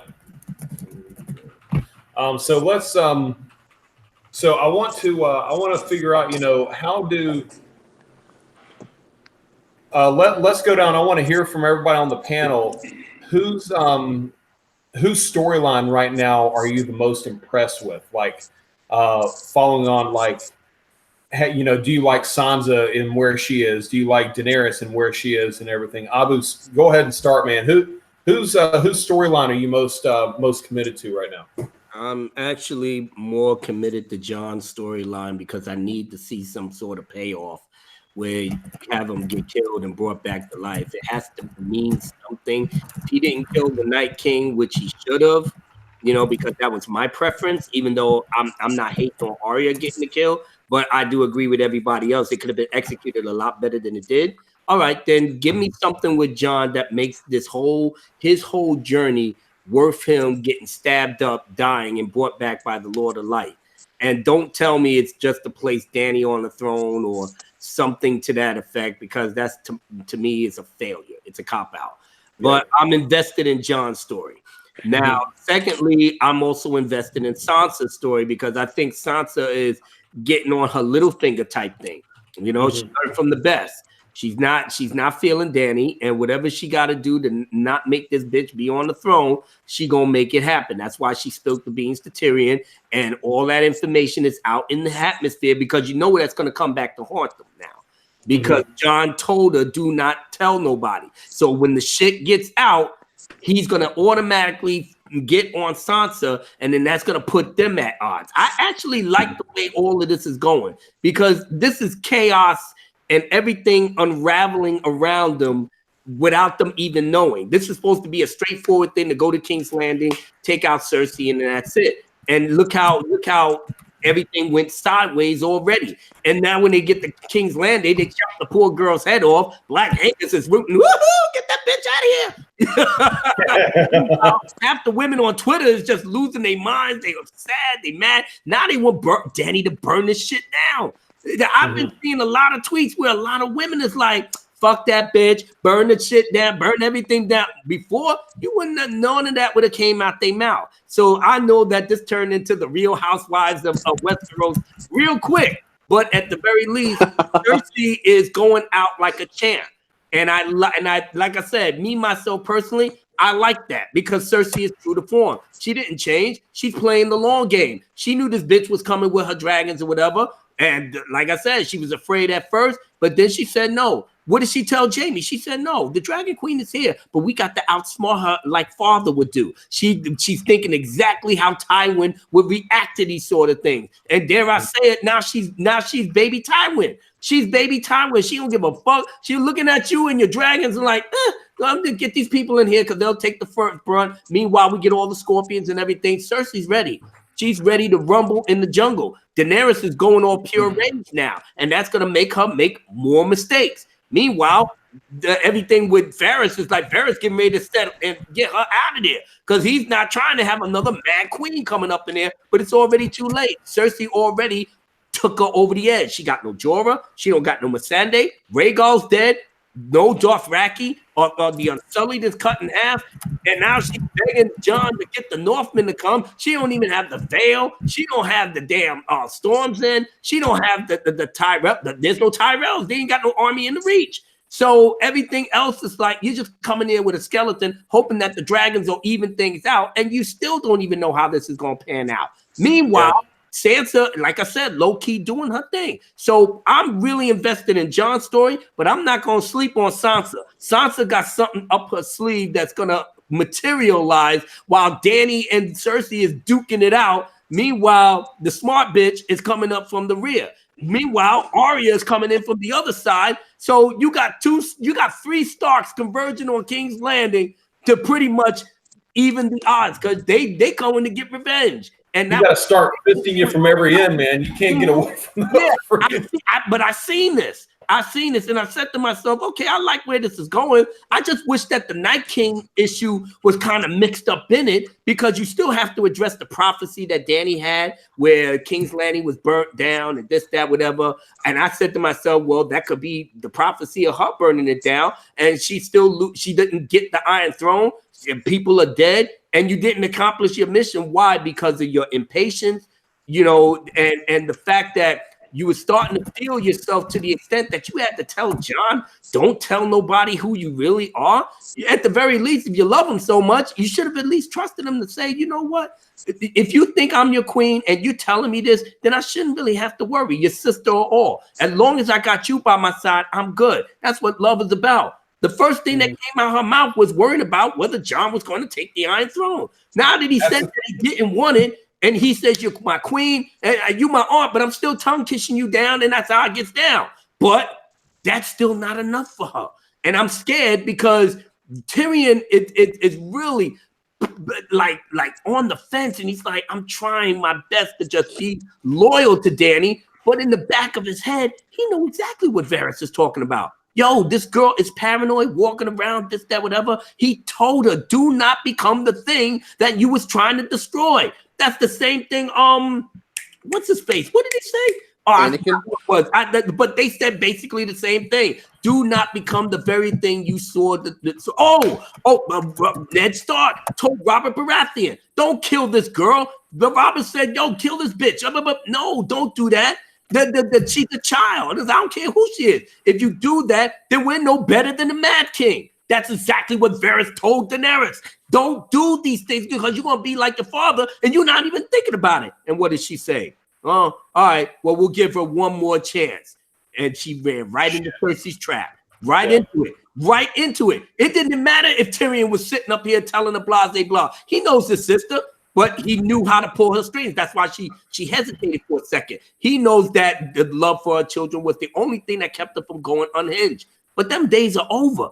Days are over. She don't give a fuck anymore. And then just the fact that you sitting up here still trying to tell me to give up, that's her pride. That's the Lannister pride. You think Tywin would have said something about giving up? He would have burnt the entire city down to make sure he proves a point. The Lannisters don't bow down to no fucking body. Period. So, Lannister, she did what Daddy taught them to do. Jaime knew it. Jaime knows it. That's why he's going back to King's Landing to handle his business. It wasn't about leaving Brienne and, I got to fuck because, Sister Pussy's real good and this, that. No. He said, you know what? Olenna Tyrell was right. He finally realized that when he found out that Danny got all of it, he really sat in that chair, looked at Brienne, and he was like, yeah, Olenna was right. I'm going to rule the day that Cersei, she's a disease. And she's not going to stop doing what she's doing until somebody stops her. And Jaime feels like he was the only one that can get close to her enough to stop her. So I'm actually really excited that this thing is going to play out the way it is, because somewhere along the line, after next week, we ain't going to have the cast anymore. There's a lot of people going to get taken out. And then by the time the 6th episode comes in, I wish the Night King would have been involved in that. But at the end of the day, it's still the Game of Thrones. You got to play. What did Cersei say? You play the Game of Thrones, you either win or you die. Fuck everything else. So you come see me. I got the mountain. I got scorpions. I got Cogburn. I got Euron. I got the Golden Company. I don't give a fuck about your dragon. You only got one left, bitch. So don't try to play high post. That's exactly how Cersei looked at her after she chopped off the chick head. And she gave her a look like, now, bitch, what? Yep. And she had not Danny all steamed up and like, I'm gonna get my dragon. I don't give a fuck about your dragon. Come bring your dragon. Bring them all. Now, before if she had 3 dragons, she wouldn't be saying all of that. You only got 1. Why am I sweating for a dragon? Somebody can still get a lucky shot and knock that bitch off the sky. So there we go. Yeah, Cersei is that queen bitch. You gotta prove to me that whatever you doing from these 2 episodes on, Cersei is. If they making Cersei the main villain, all right, go right ahead. I want to be wowed and I want to be impressed. If you're not giving me the Night King to impress me, you did it for whatever reason that you did. Okay, I'm over it. I'm done. But 2 more episodes. I've invested in this just like everybody else. But I look at things objectively. You wanted the politics of Game of Thrones. There you go. You got it. Now let's see how that plays out. Me, I think Sansa is going to be the one to come up in the back door and get everything popping off. I don't know about Arya killing Cersei. I think that thing is going to play out with Jaime more than that.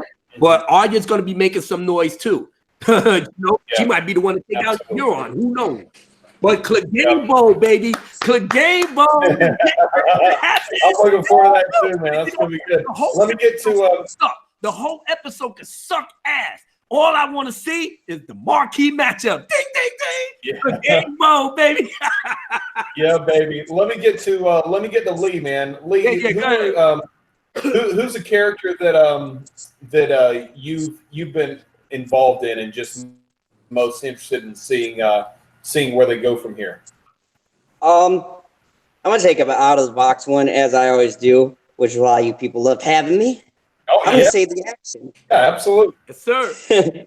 I'm invested in the action, and I'm gonna be honest. You guys know my feelings. I'm not really as thrilled as per se everybody else is. I just want to see a good, clear, goddamn fight. That's all I want. If you're gonna go out in style, I want to be able to see the shit, and I want it to make sense. Okay. Now, all right. If we're gonna give a pass on the Night King or whatever else, that's cool. I have my gripes. I'm always gonna have my gripes. I'm always gonna think it was a shitty episode and a terrible way to end the Night King. Yeah. But all right. I'll give you the benefit of the doubt because I'm still watching The Walking Dead. So I'll give you the benefit of the doubt. Me, don't feel bad, brother. I'm with you right there. Everybody gave up The Walking Dead. I'm still That watching it last like, season was okay. fire. Yeah, But, it's still you know, interesting to me. you know, I will give you the benefit of the doubt, but I consider, and if you look at the history of Game of Thrones, a character in the show is the action and the battles. That's a character within itself. That's what sells the show. I want to see, I've waited 7 years. I want to see an epic battle of some kind. I want to see something where mad people is bleeding, main characters is dying in a Shakespearean way, and I want to see the action have a payoff at the end. If you've been hyping me up for 7 years, telling me a big battle's coming, we're serious, a big battle is coming, wait for it. I'm waiting. I want the payoff. I want shit blowing up. I want dragons, you know, doing danger zone through all sorts of shit. I want people running, scared, hiding. I want Cersei's to be shanked by someone.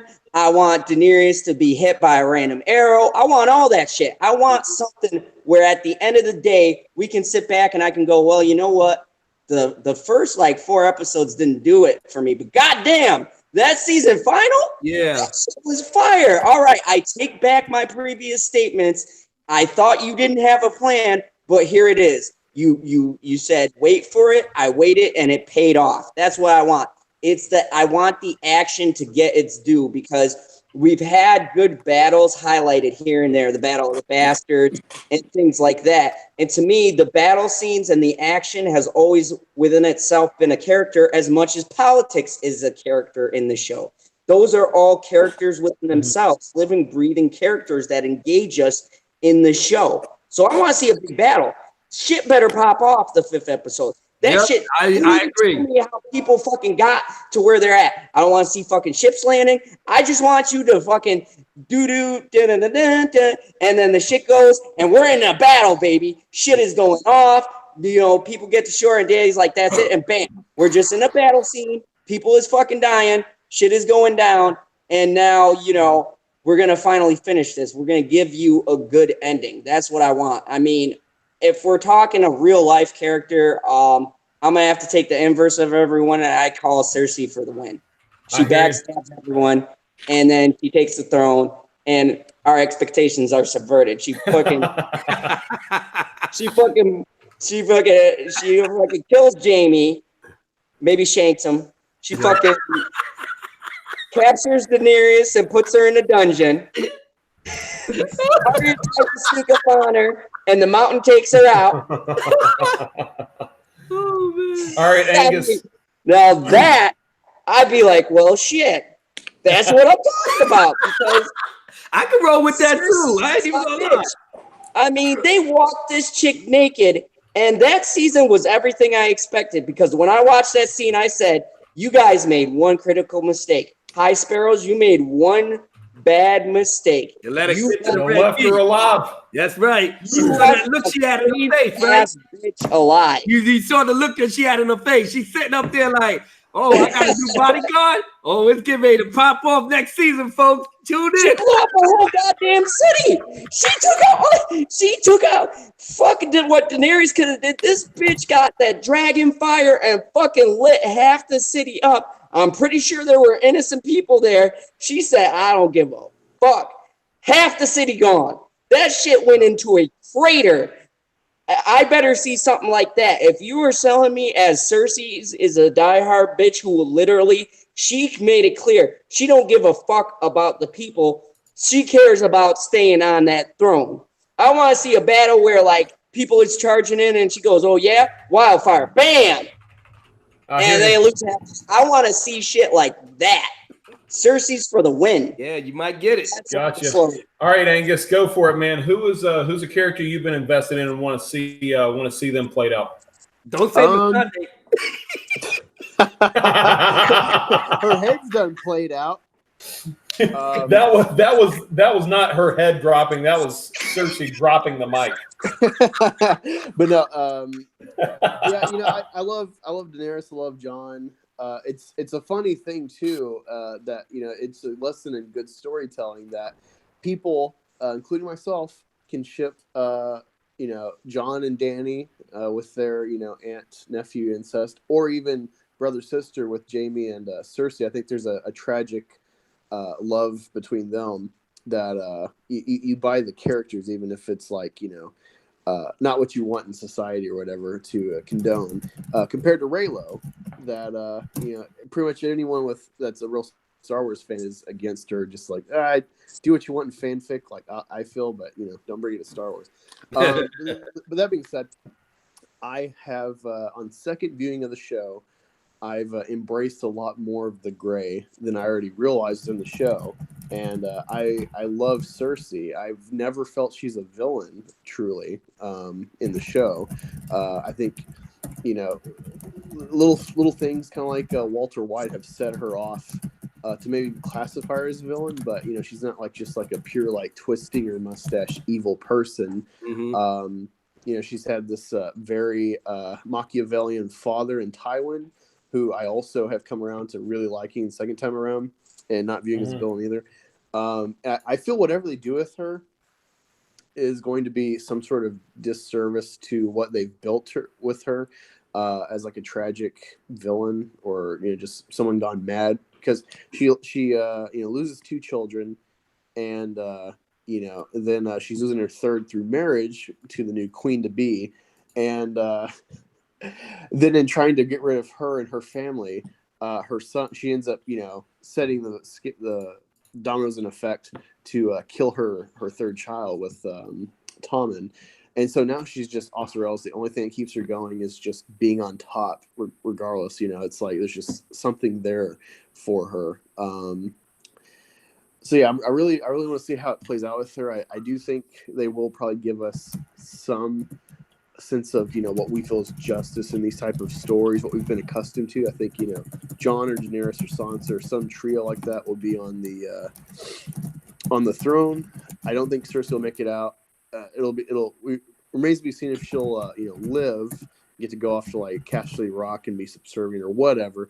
But I don't think I think we all know like something. She has to be imprisoned if she's going to live, or like go to Essos or go to like the far west, past Westeros, that's been unexplored. Yeah, I'm really excited about that. As far as actions like Lee was talking about, yeah, I just want something crazy that makes it worth making the Night King a bitch and a retard. Yeah. Absolutely. If you look at Hardhome, the way he like had that come at me, bro. Stance raising the dead to show Jon, hey, it doesn't matter what you do to me. I'm just gonna keep raising more dead. I'm always gonna beat you. I'm always gonna outnumber you. There's no smugness to it. There's like an arrogance tone, but there's never smugness. And then he falls off a dragon hundreds of feet. Fine, he makes it. He's mystical. But then he doesn't get burned with the fire. Probably because he's a Targaryen or something. And then he looks up at her and smiles smugly. It's like, that's not the same Night King. That's just you've made it stupid. And then you make him inquisitive, looking at Bran and shit. And it's just like, if they pay that off, where they disservice the Night King storyline, and I hope Bran has something to play in all this. I hope he sees the future. I really think Cersei has lined up the whole city with wildfire, where it's going to blow up in Daenerys' face, even if she's not guilty per se. That it'll look like in death, Cersei is smearing the Targaryen name, so it'll be snuffed from existence, at least as a ruling name. I think Jon won't tell the Seven Kingdoms he is Aegon Targaryen. I think he'll let the name die out from memory with Daenerys and Sam in the North, and what's his name? Maester Aemon being dead. I really think Jon is going to have to kill Daenerys, or she might backstab him going mad to keep the throne. I think that could be a way to end the show of like, hey, you got to play to win, and Daenerys is willing to win, Yeah. So let's go ahead, Geek. Who's a character that you've really been involved in and would like to see go on or whatever? Tyrion. Yeah. I'm a fan of the Imp, bro. For somebody so short, he certainly is playing the long game. Yeah, I forgot about Tyrion. That was my bad. I should have put him on the board too, but I was just so wrapped up with the ladies. You know how I love the ladies. So. I mean, this guy, dude. Look at it, guys. This guy has like Daenerys said, man. He's learned, or not Daenerys. The guy who died, Stone Skin, I call him Jorah. You know, he said, he prevails in everything, but learns along the way. Dude, nothing goes unnoticed and untold for this guy. Every mistake he makes, he learns from and betters himself. He survived, the inevitable growing his whole life as an imp, from his sister hating him, his dad hating him, and like that moment there where he was with Jamie in the hall and they were sharing a drink. And then they were talking about whoremongering and all that. And he's like, I've come a long way since then. I'm not that person anymore. And it was kind of like a harkening and highlight of just how far he's come since the beginning of the show. Yeah. And to the status where he's at now as the hand to Daenerys and his faith to her, being faithful to her. But I mean, just overcoming all that adversity that he went through, man. And then he's still there on the right hand, just... then you see that moment with Sansa where she told him, you were the best one. I mean, it's just the guy's. It gets the heartstrings, man. For being so little, he's got such a big heart, man. And no matter what, his heart stays and just keeps beating. And I mean, as far as consideration for other characters and the people around him, who he's dedicated to, like he was really dedicated to Sansa, man. He knew, like, I didn't touch you. I didn't do this because I knew it wasn't right, or anybody else would have just taken complete advantage of the situation. Yeah. But yeah, and like a small part of me wants to see him sitting on the fucking Iron Throne at the end.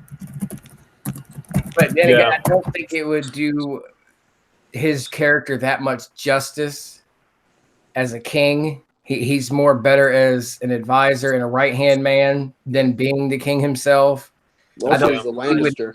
I don't think he would quite know what to do on the throne, being as becomes the king and he's the hand of the king.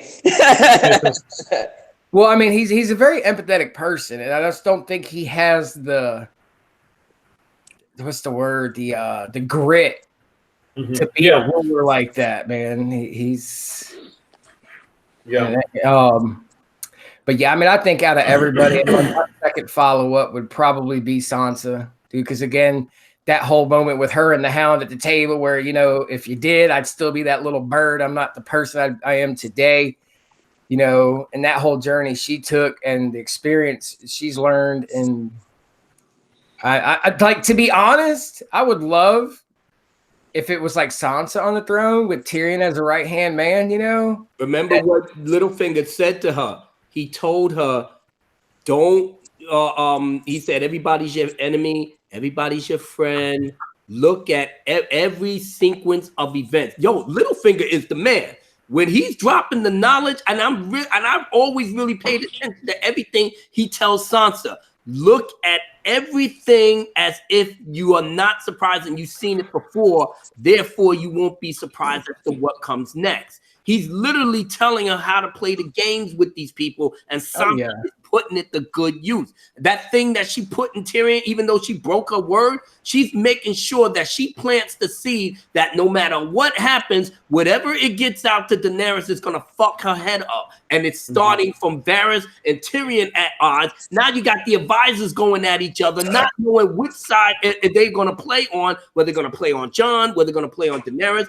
And poor Tyrion is so caught in the middle because he's got feelings for Sansa, but yet he's starting to be loyal to Daenerys. And now somewhere along the line, that shit is going to collide. I'm telling you, it's going to happen. They foreshadowed it in the crypt with that whole, it wouldn't work out because of where your loyalties lie. And you saw where he was conflicted there. His love for Sansa, but his loyalty for Daenerys. He wants to be with Sansa. It is not even that Sansa's not thinking about it. She knew he was the best of them.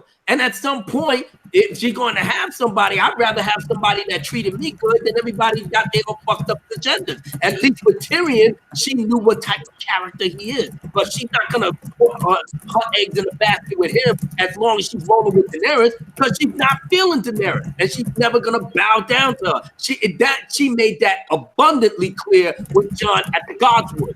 So she don't care what has to happen, but we're not bowing down to her. Now that she knows that Jon ain't the brother, but actually the cousin and the rightful heir to the Iron Throne, it's a win-win for her. She don't have a problem bowing to Jon because he's family. He's family. Yeah. And that's what it's boiled down to. Arya don't give a fuck about Daenerys either. I don't care about her dragons and this, that, whatever. I care about the Starks of Winterfell. That's how I'm rolling. And Jon knows that no matter what happens, the Starks is going to stay together. And you need Bran because Bran got the magic key to figure out how to maneuver here and there. You got to do it. And I swear to God, the thing with Sansa and Tyrion is going to come to a head next season. Not next season, next week. But I hope, for your sake, bro, I hope that Tyrion does make it out towards the end. I really do. I'm praying for Tyrion. But for some reason in the back of my head, something is going to happen with Tyrion. And dude, every time you turn around, he's like, dude, where they cut the scene black where the thing collapsed and you thought he was crushed in the water. Yeah. I mean, like, he always manages to get his way out. Like, you saw him on that ship, he was ducking, dodging all over the place. Jumped in the water. My man was coming for a second. Dive, duck, dip, dive, and dodge. And dodge. Up to this point, I knew it was going to happen. My favorite character, probably just character development, especially in the whole show, was Theon, man. I loved Theon Greyjoy. God. Yeah. Theon's my third. Jorah's my fourth. Yeah, and it was I knew that Theon was going to take the honorable death. You know, he was going to give his life showing that, you know, his allegiance is with the Starks.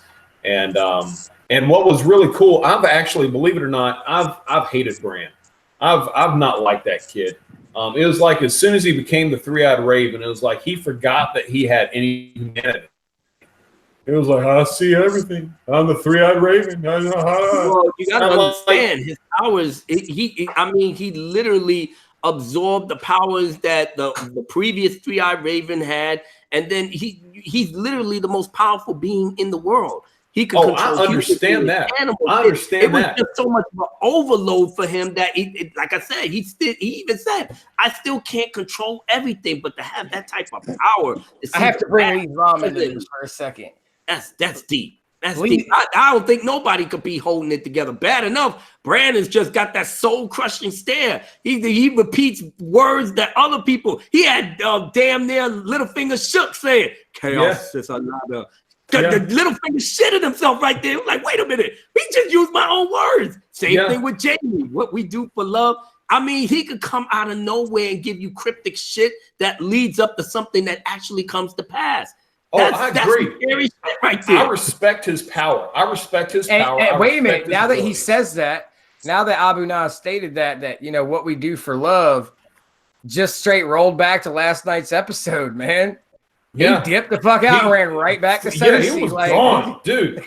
He just left. He effed off, dude. Man. He left Brienne Tarth with that straight virgin mentality too. Like she latched quick. Like, no, don't go. Stay with me. He said, "Here's my beeper number. Here's my beeper number. You just call me." Jamie, you were my first. Don't do this. Well, I gotta go, baby. Honestly. Daddy got to go to work and handle his business. I'm not a good man, girl. We was drunk. We had a little fling, but it's all good though. Yo, holla at me on Twitter. I'm rolling back to my sister. With that whole Brienne and Jamie thing, I've been waiting for that. Like watching the second time around, I really picked up the sexual tension and all that from probably the third season, especially. But there's the whole she always wanted Jamie. That was low key. Ain't nobody. That shit wasn't a surprise. Yeah, well, it was, like, are they going to play that? Because they set it up where she had, like, Tormund and the Hound, and then Jamie, all three, like, guys had, like, different aspects that matched her. But you know, she had the most stuff with Jamie. But the way they set it up, the way they paid it off, and then the like, motherfucker, he's running back to Cersei, of course. I was heartbroken, man. Yeah, well, dude, for Tormund also, last night, I really was. Also, with that, it Yeah, just goes to show you how much they fucked up Captain Phasma with such a great actress. Because God. I was just like, oh, this poor girl, you know, she's, you know, way past sexual prime in this kingdom, in this society. She's gone through this kind of gender role confusion. Not like an SJW, but, you know, in reality. Great actors ruined by bad writing. Fucking Tyrion, man. Being a big broad and stuff, and, you know, being a challenge to guys instead of, you know, a catch. That's how she's kind of become a knight, is through that sorrow. She finally finds someone, and they said, "Here's the climbing mountains." After they were Tyrion had me rolling. He's like, "So what was she like down there, man? Come on, give the imp a taste." You know what I'm saying? Real. The only scene in episode 4 that got me was my homeboy Braun comes in true fashion, and he's like, "Yo, well, you guys gonna pay me?" You're like, I got this from here. This is guaranteed. You motherfuckers have been guaranteeing me stuff since the beginning of the show. He walked in like a pimp, looking and talking to his sluts, man. You know what? That was. You know what? He's just. That shit's gonna bite him in the ass now. See, everything that they went through. I would have thought that Braun, you know what I'm saying? These are the two dudes that you chill with. Cersei don't give a fuck about you. But if you really about that money, and I think Tyrion finally peeped this thing. I thought we was friends. Or I thought that from all the adventures we went through, but you busted my nose and you talking greasy like you want to try to take out my brother. Tyrion was looking at him with the side eye like, yeah, you can high guard it. Yeah, we'll give that to you. Tyrion's going to take him out. Yeah, I love that though, because I like Braun. I like Braun up until the fact that he came and did what he did, because that told me you a snake motherfucker. All right, no, but he came out and said several times, "Yo, just so you guys know, I'm in it for the money." He's been saying it since the first time. He's like, good. Just so you guys know, I'm in it for the money. Yeah, but the Lannisters now gonna get it cracking, and Tyrion had that look. It was like, nah. Because I know Tyrion was hurt by that. We went through war together. I told you I was feeling you, man. You missed me, I missed you. What did we say in the last season? Now you coming off on some bullshit about something that Cersei said, and this is that I'm supposed to be your boy. You know, I gave but here's the thing. Said, be patient, but a man of opportunity. The Lannisters pay their debts, good and bad. Gonna take your ass out, and I'm gonna cheer that shit. That's your fault. Braun lives by my life credo. A man of opportunity will always be a rich man. I don't give a fuck. Tyrion looked at him with the side eye like, yeah, we'll give you high garden. I said, that's right, Tyrion. Plot that motherfucker. Since you wanted to be all willy-nilly and you acted like everything that we went through meant nothing. That's like me and you being homies, and we went through war together and this, that, whatever. And, you know, we go through a couple of things and what have you, but we knew that, listen, at some point, man, we're going to hook you up. You know what? We just got to get through what we got to get through.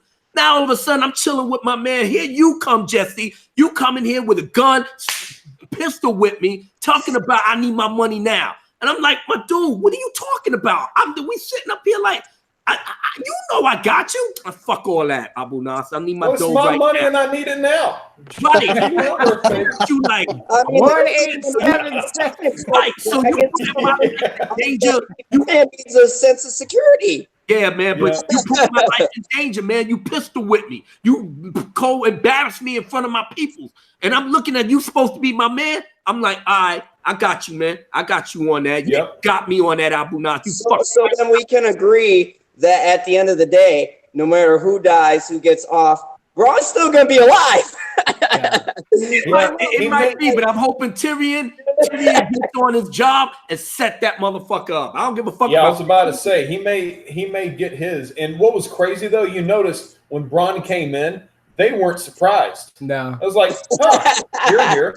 They was thinking they just looked at him like, They was thinking he was a friend, and then he got all belligerent and stuff. Like I said, I didn't like that whole exchange, but I guess in a way it showed me one thing. It showed me that I care more about Tyrion and Jaime than Bronn, even though I enjoy Bronn's whole arc when he met Tyrion and this, that, whatever. But I was really thinking that, damn, Bronn, I know you a cutthroat, greedy motherfucker, but at least have some friends, dude. I mean, shit, you got to go through life, cutthroat people in it. I mean, these are the best type of friends to have.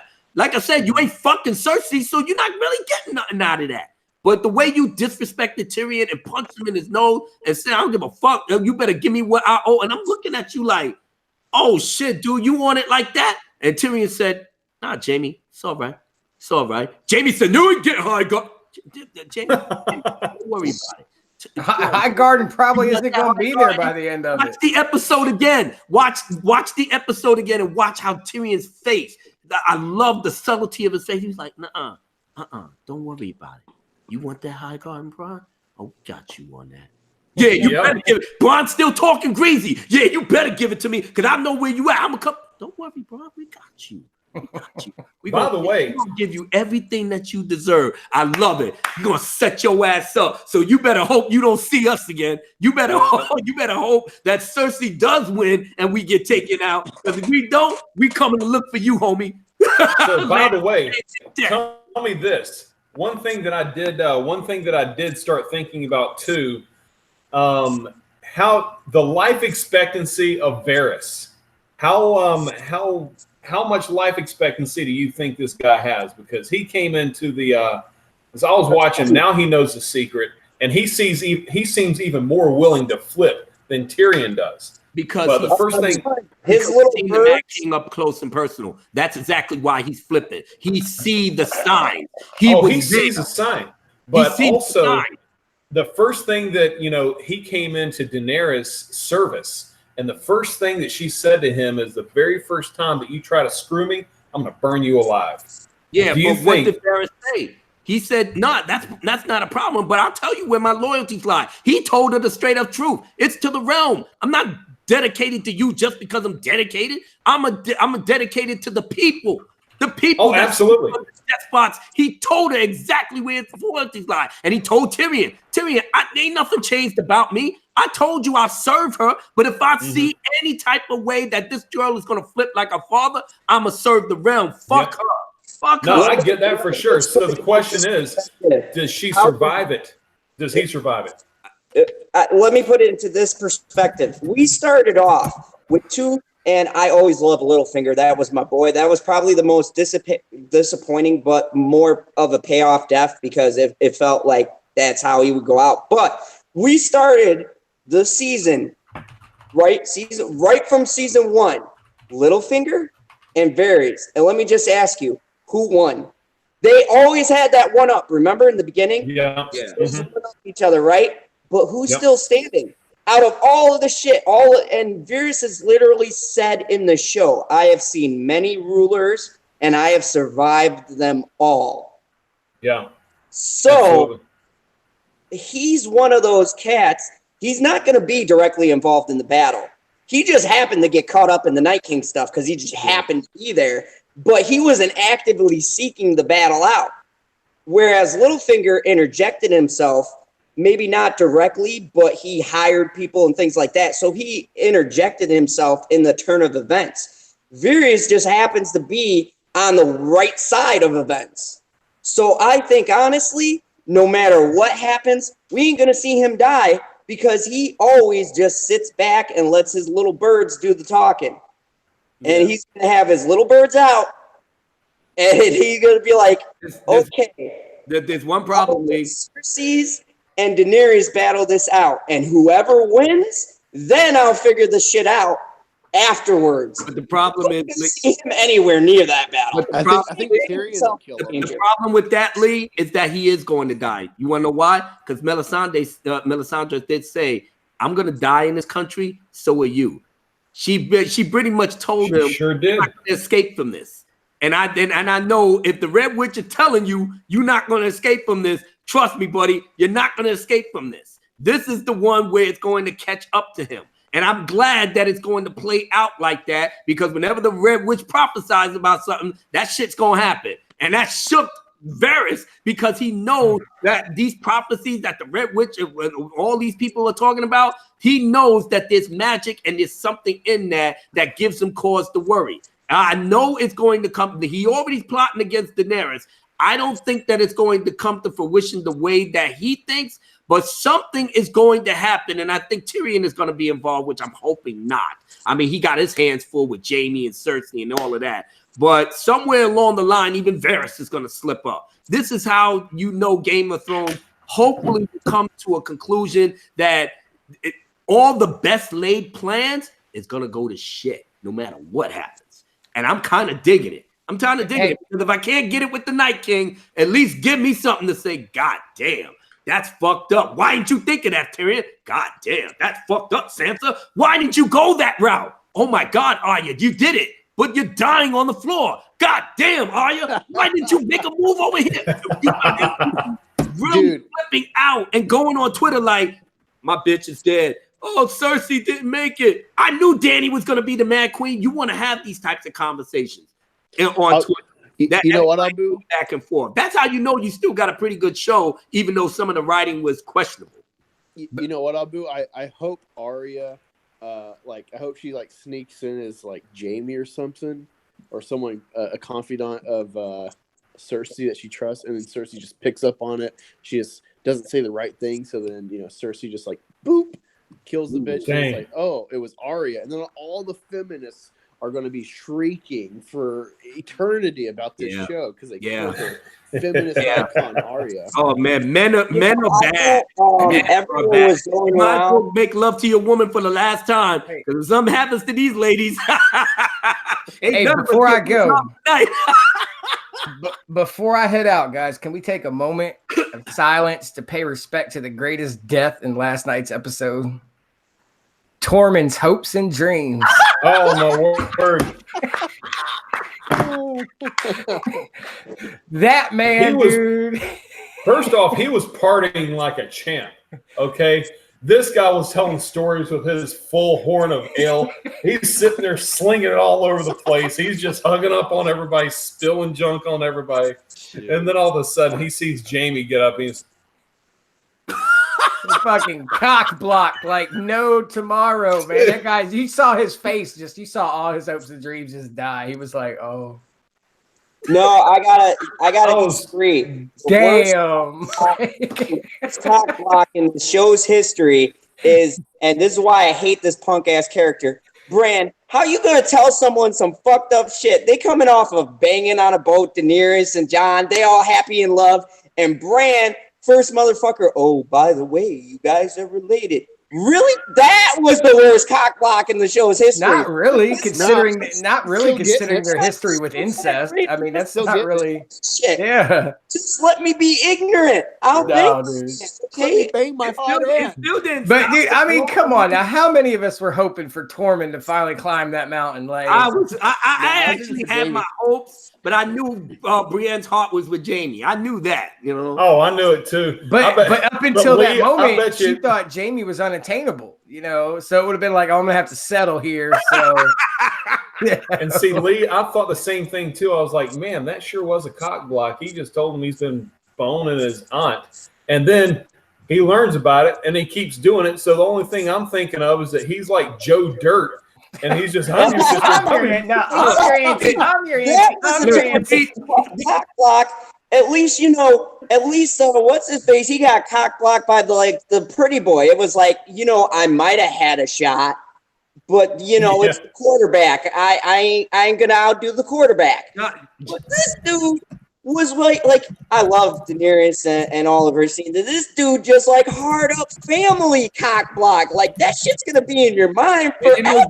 John said like life after that because you always it's only a cock block if you're going for it, man. That's how the cock block works. It's only a cock block if you're the one going for the punani up in this bitch. Yeah, John already smashed it, and he's looking at it like, you know what? I'm not gonna look at it like she's my aunt. I'm just gonna look at her like my dad's hot sister, and I'm your auntie. I'm your auntie. I'm your auntie. Oh God. Would it be better if I went back to saying I'm your auntie? I'm your auntie. no, Yeah, they kept yelling that in the bedroom. Oh my God, that'd be some real life ropes. Could you imagine like a bloopers, bro? Like a spoof. Come on, somebody needs to spoof Game of Thrones. I could so see like Sansa or somebody walking down the hallway, and all you hear is "I'm your auntie. I'm your auntie," and like that stop and to look at the door, like what the fuck? They're Targaryens. All right. So we're gonna start wrapping it up. Jesse, real quick. It's like the joke pays off. They look at the camera. It's like Targaryens. What do you expect?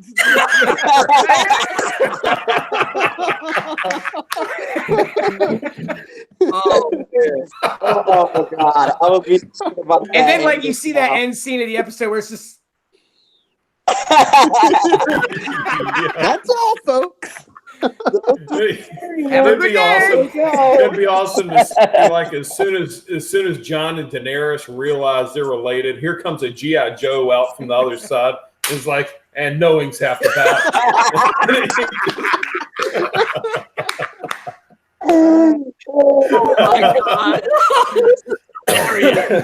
All right, we're gonna start wrapping it up. Okay, finishing off each week with our predictions. We usually either make death predictions for the next episode, or we go all out and say what's going to happen to the throne, who's going to be on the Iron Throne, and everything. So let's start off. Angus, make the call. Death predictions, and who's going to have the throne at the end. Well, throne. I'll say Daenerys until Jon, is either confronted by Tyrion or Varys or whoever, or sees it himself and realizes, even if he married her, he couldn't quell her, so he has to kill her. It's tragic. So Jon, ultimately, he's like the reluctant hero. I think there will be some standard payoffs to the show that you expect from anything, just the way they built it up, Death, I could see Jaime getting killed so Arya could get his face to sneak in with Cersei for the right moment. I can see Euron dying as well. That dude better die. I have a feeling Jaime's gonna kill Euron. They're gonna battle over the baby. Which hang on. Before we can I tap into something for a second? Yeah. What threw me at the end of the episode there, where Tyrion's standing there at the gate and Cersei's standing there, and he's going into the whole diatribe about the baby. Why was Euron not in the back like, how's this short fuck know about my baby? I literally just found out. Right. Whoa, wait a minute. That. Like, bro, bitch, how the fuck's he know about my baby? Like, because Tyrion knows because he knows it's Jaime's baby. But Euron never picked up on how the hell is he preaching to you about a baby if I just found out like a couple hours ago I was the baby daddy. Yeah. Like them ravens move fast or what? Well, Geek, possibly. This could be me writing the show for him or just using the Vega trees to cover for him. Yeah, that could totally be the case. But perhaps there's been multiple dialogues. With like Qyburn, or he's assuming that's come up somehow with Qyburn in trying to stall. Also, I'm trying to think. I'm not sure if she lay with him or not at the time. Maybe she didn't lay with him until this season, but Jaime left at the end of season 7 after Tyrion was already gone. So I'm not sure. I'll have to look at the timeline. That's interesting. I'll have to see if Euron, if he has a reaction that maybe keys in his understanding. Like, wait a minute, because that's the thing. They've made Euron this really dumbass when it's like you might look at that dude. Give him credit for it. When she said something about the baby, he looked over at that dude in the robes, and the dude was like, "Yeah, there's just that's your really babe." All I heard was Maury, "You are the father." I'm trying to think of other characters that I could see getting killed in this episode. Jon's really going in alone. He's got an army, but I don't know anyone that's going to be with him. until they link back up with Daenerys. There's clearly going to be a battle. They showed you're on the show, the Golden Company, but the way they've built this up, I really think most of the deaths are going to wait until like it's execution style, or it's like, all right, we've won. It's the Return of the Jedi, and then, oh shit, everyone's becoming Force ghosts all of a sudden because they're getting backstabbed.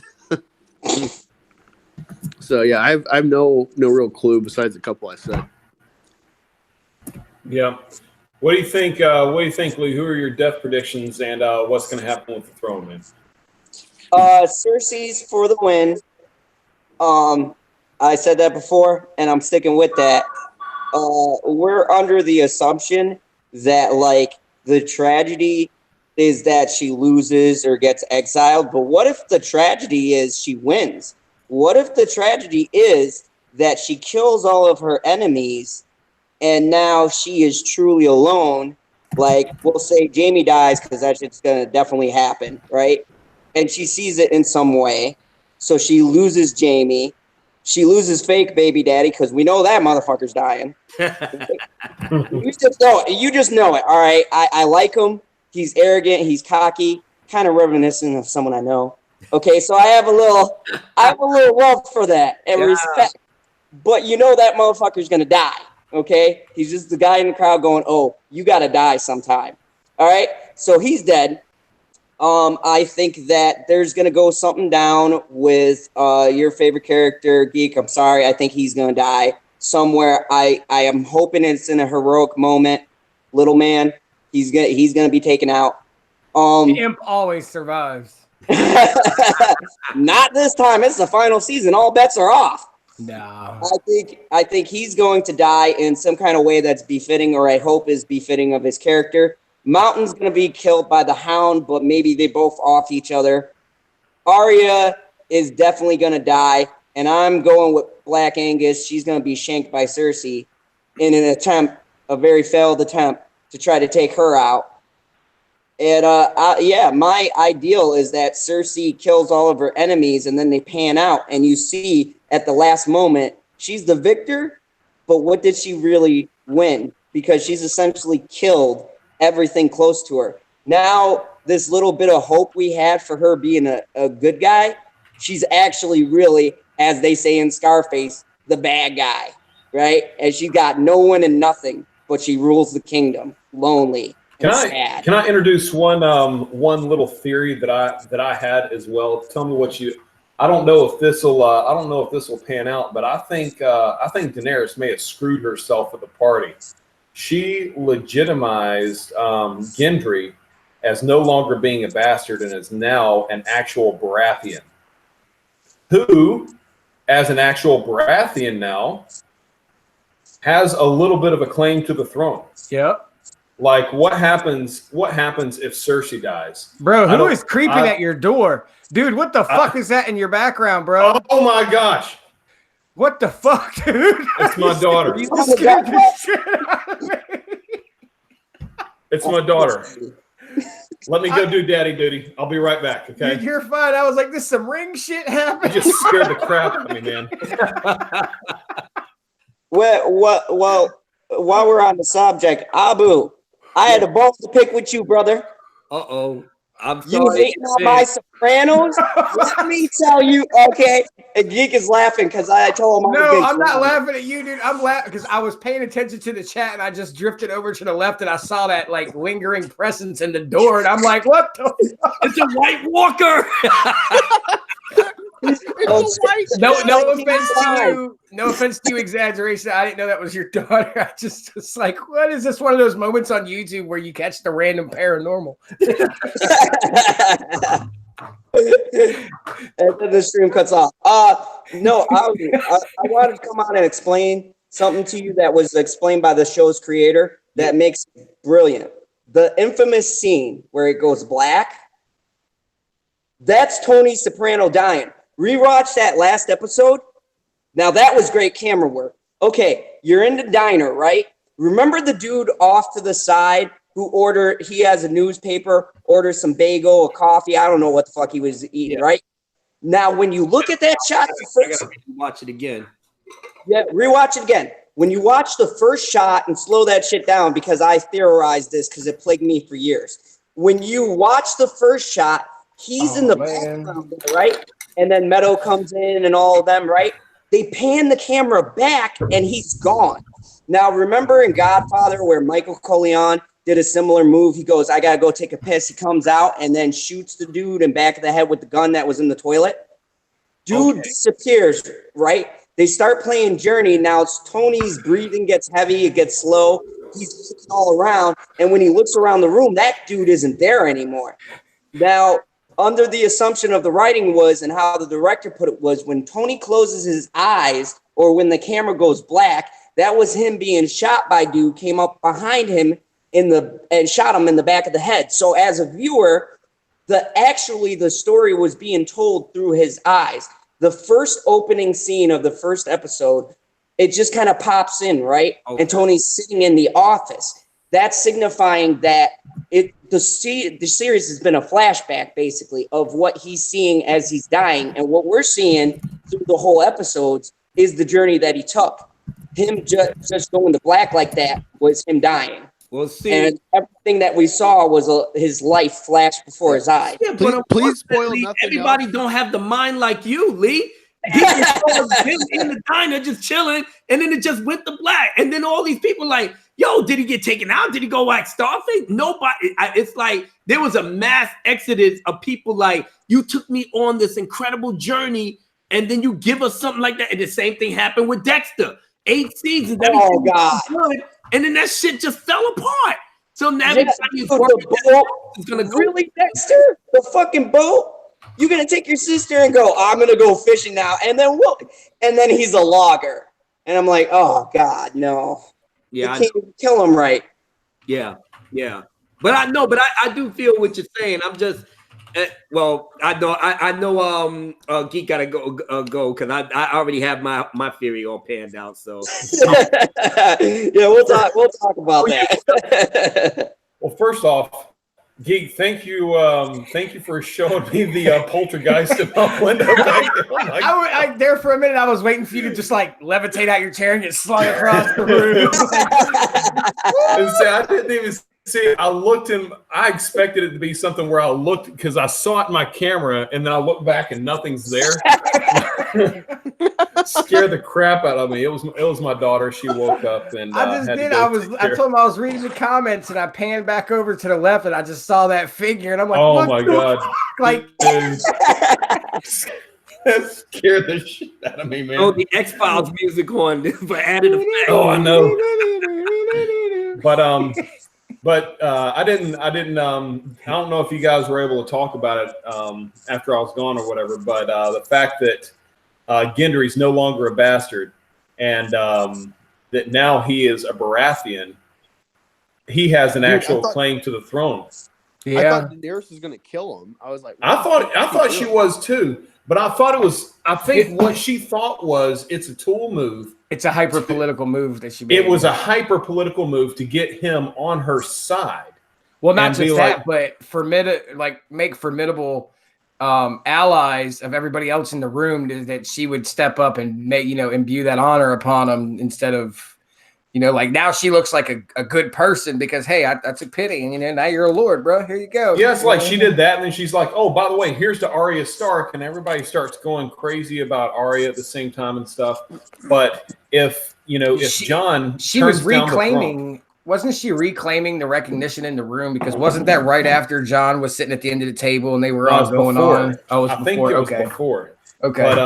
But if John does what I think he'll do and turns down the throne, I think Daenerys is going to die.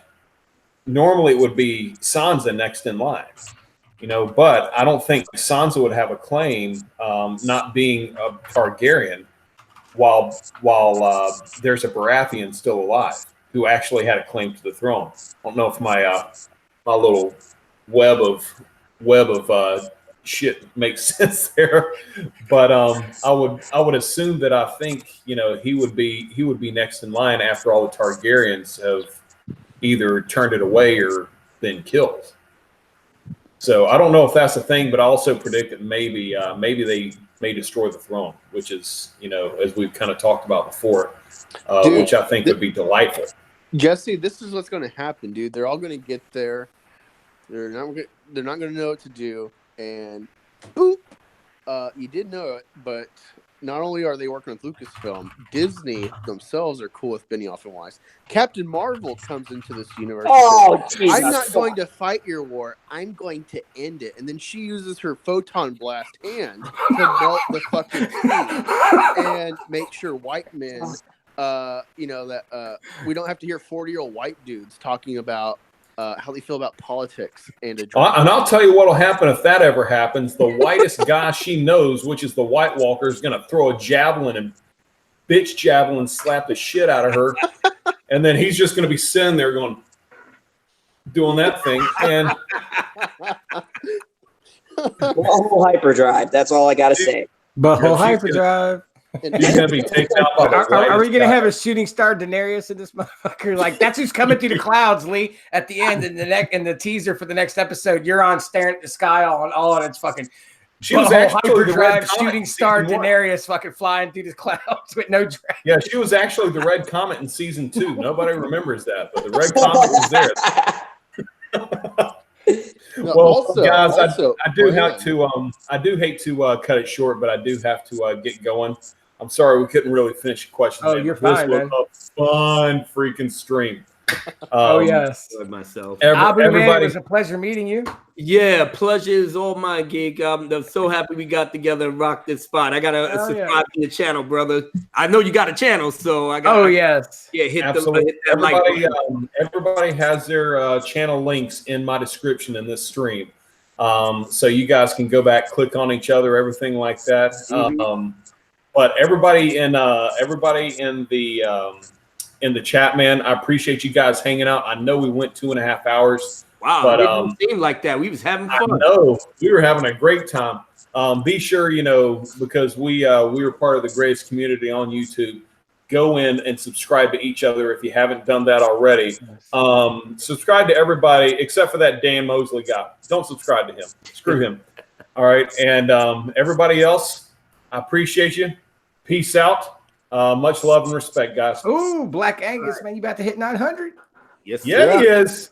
Yeah, keep hovering around there. I'm waiting on it.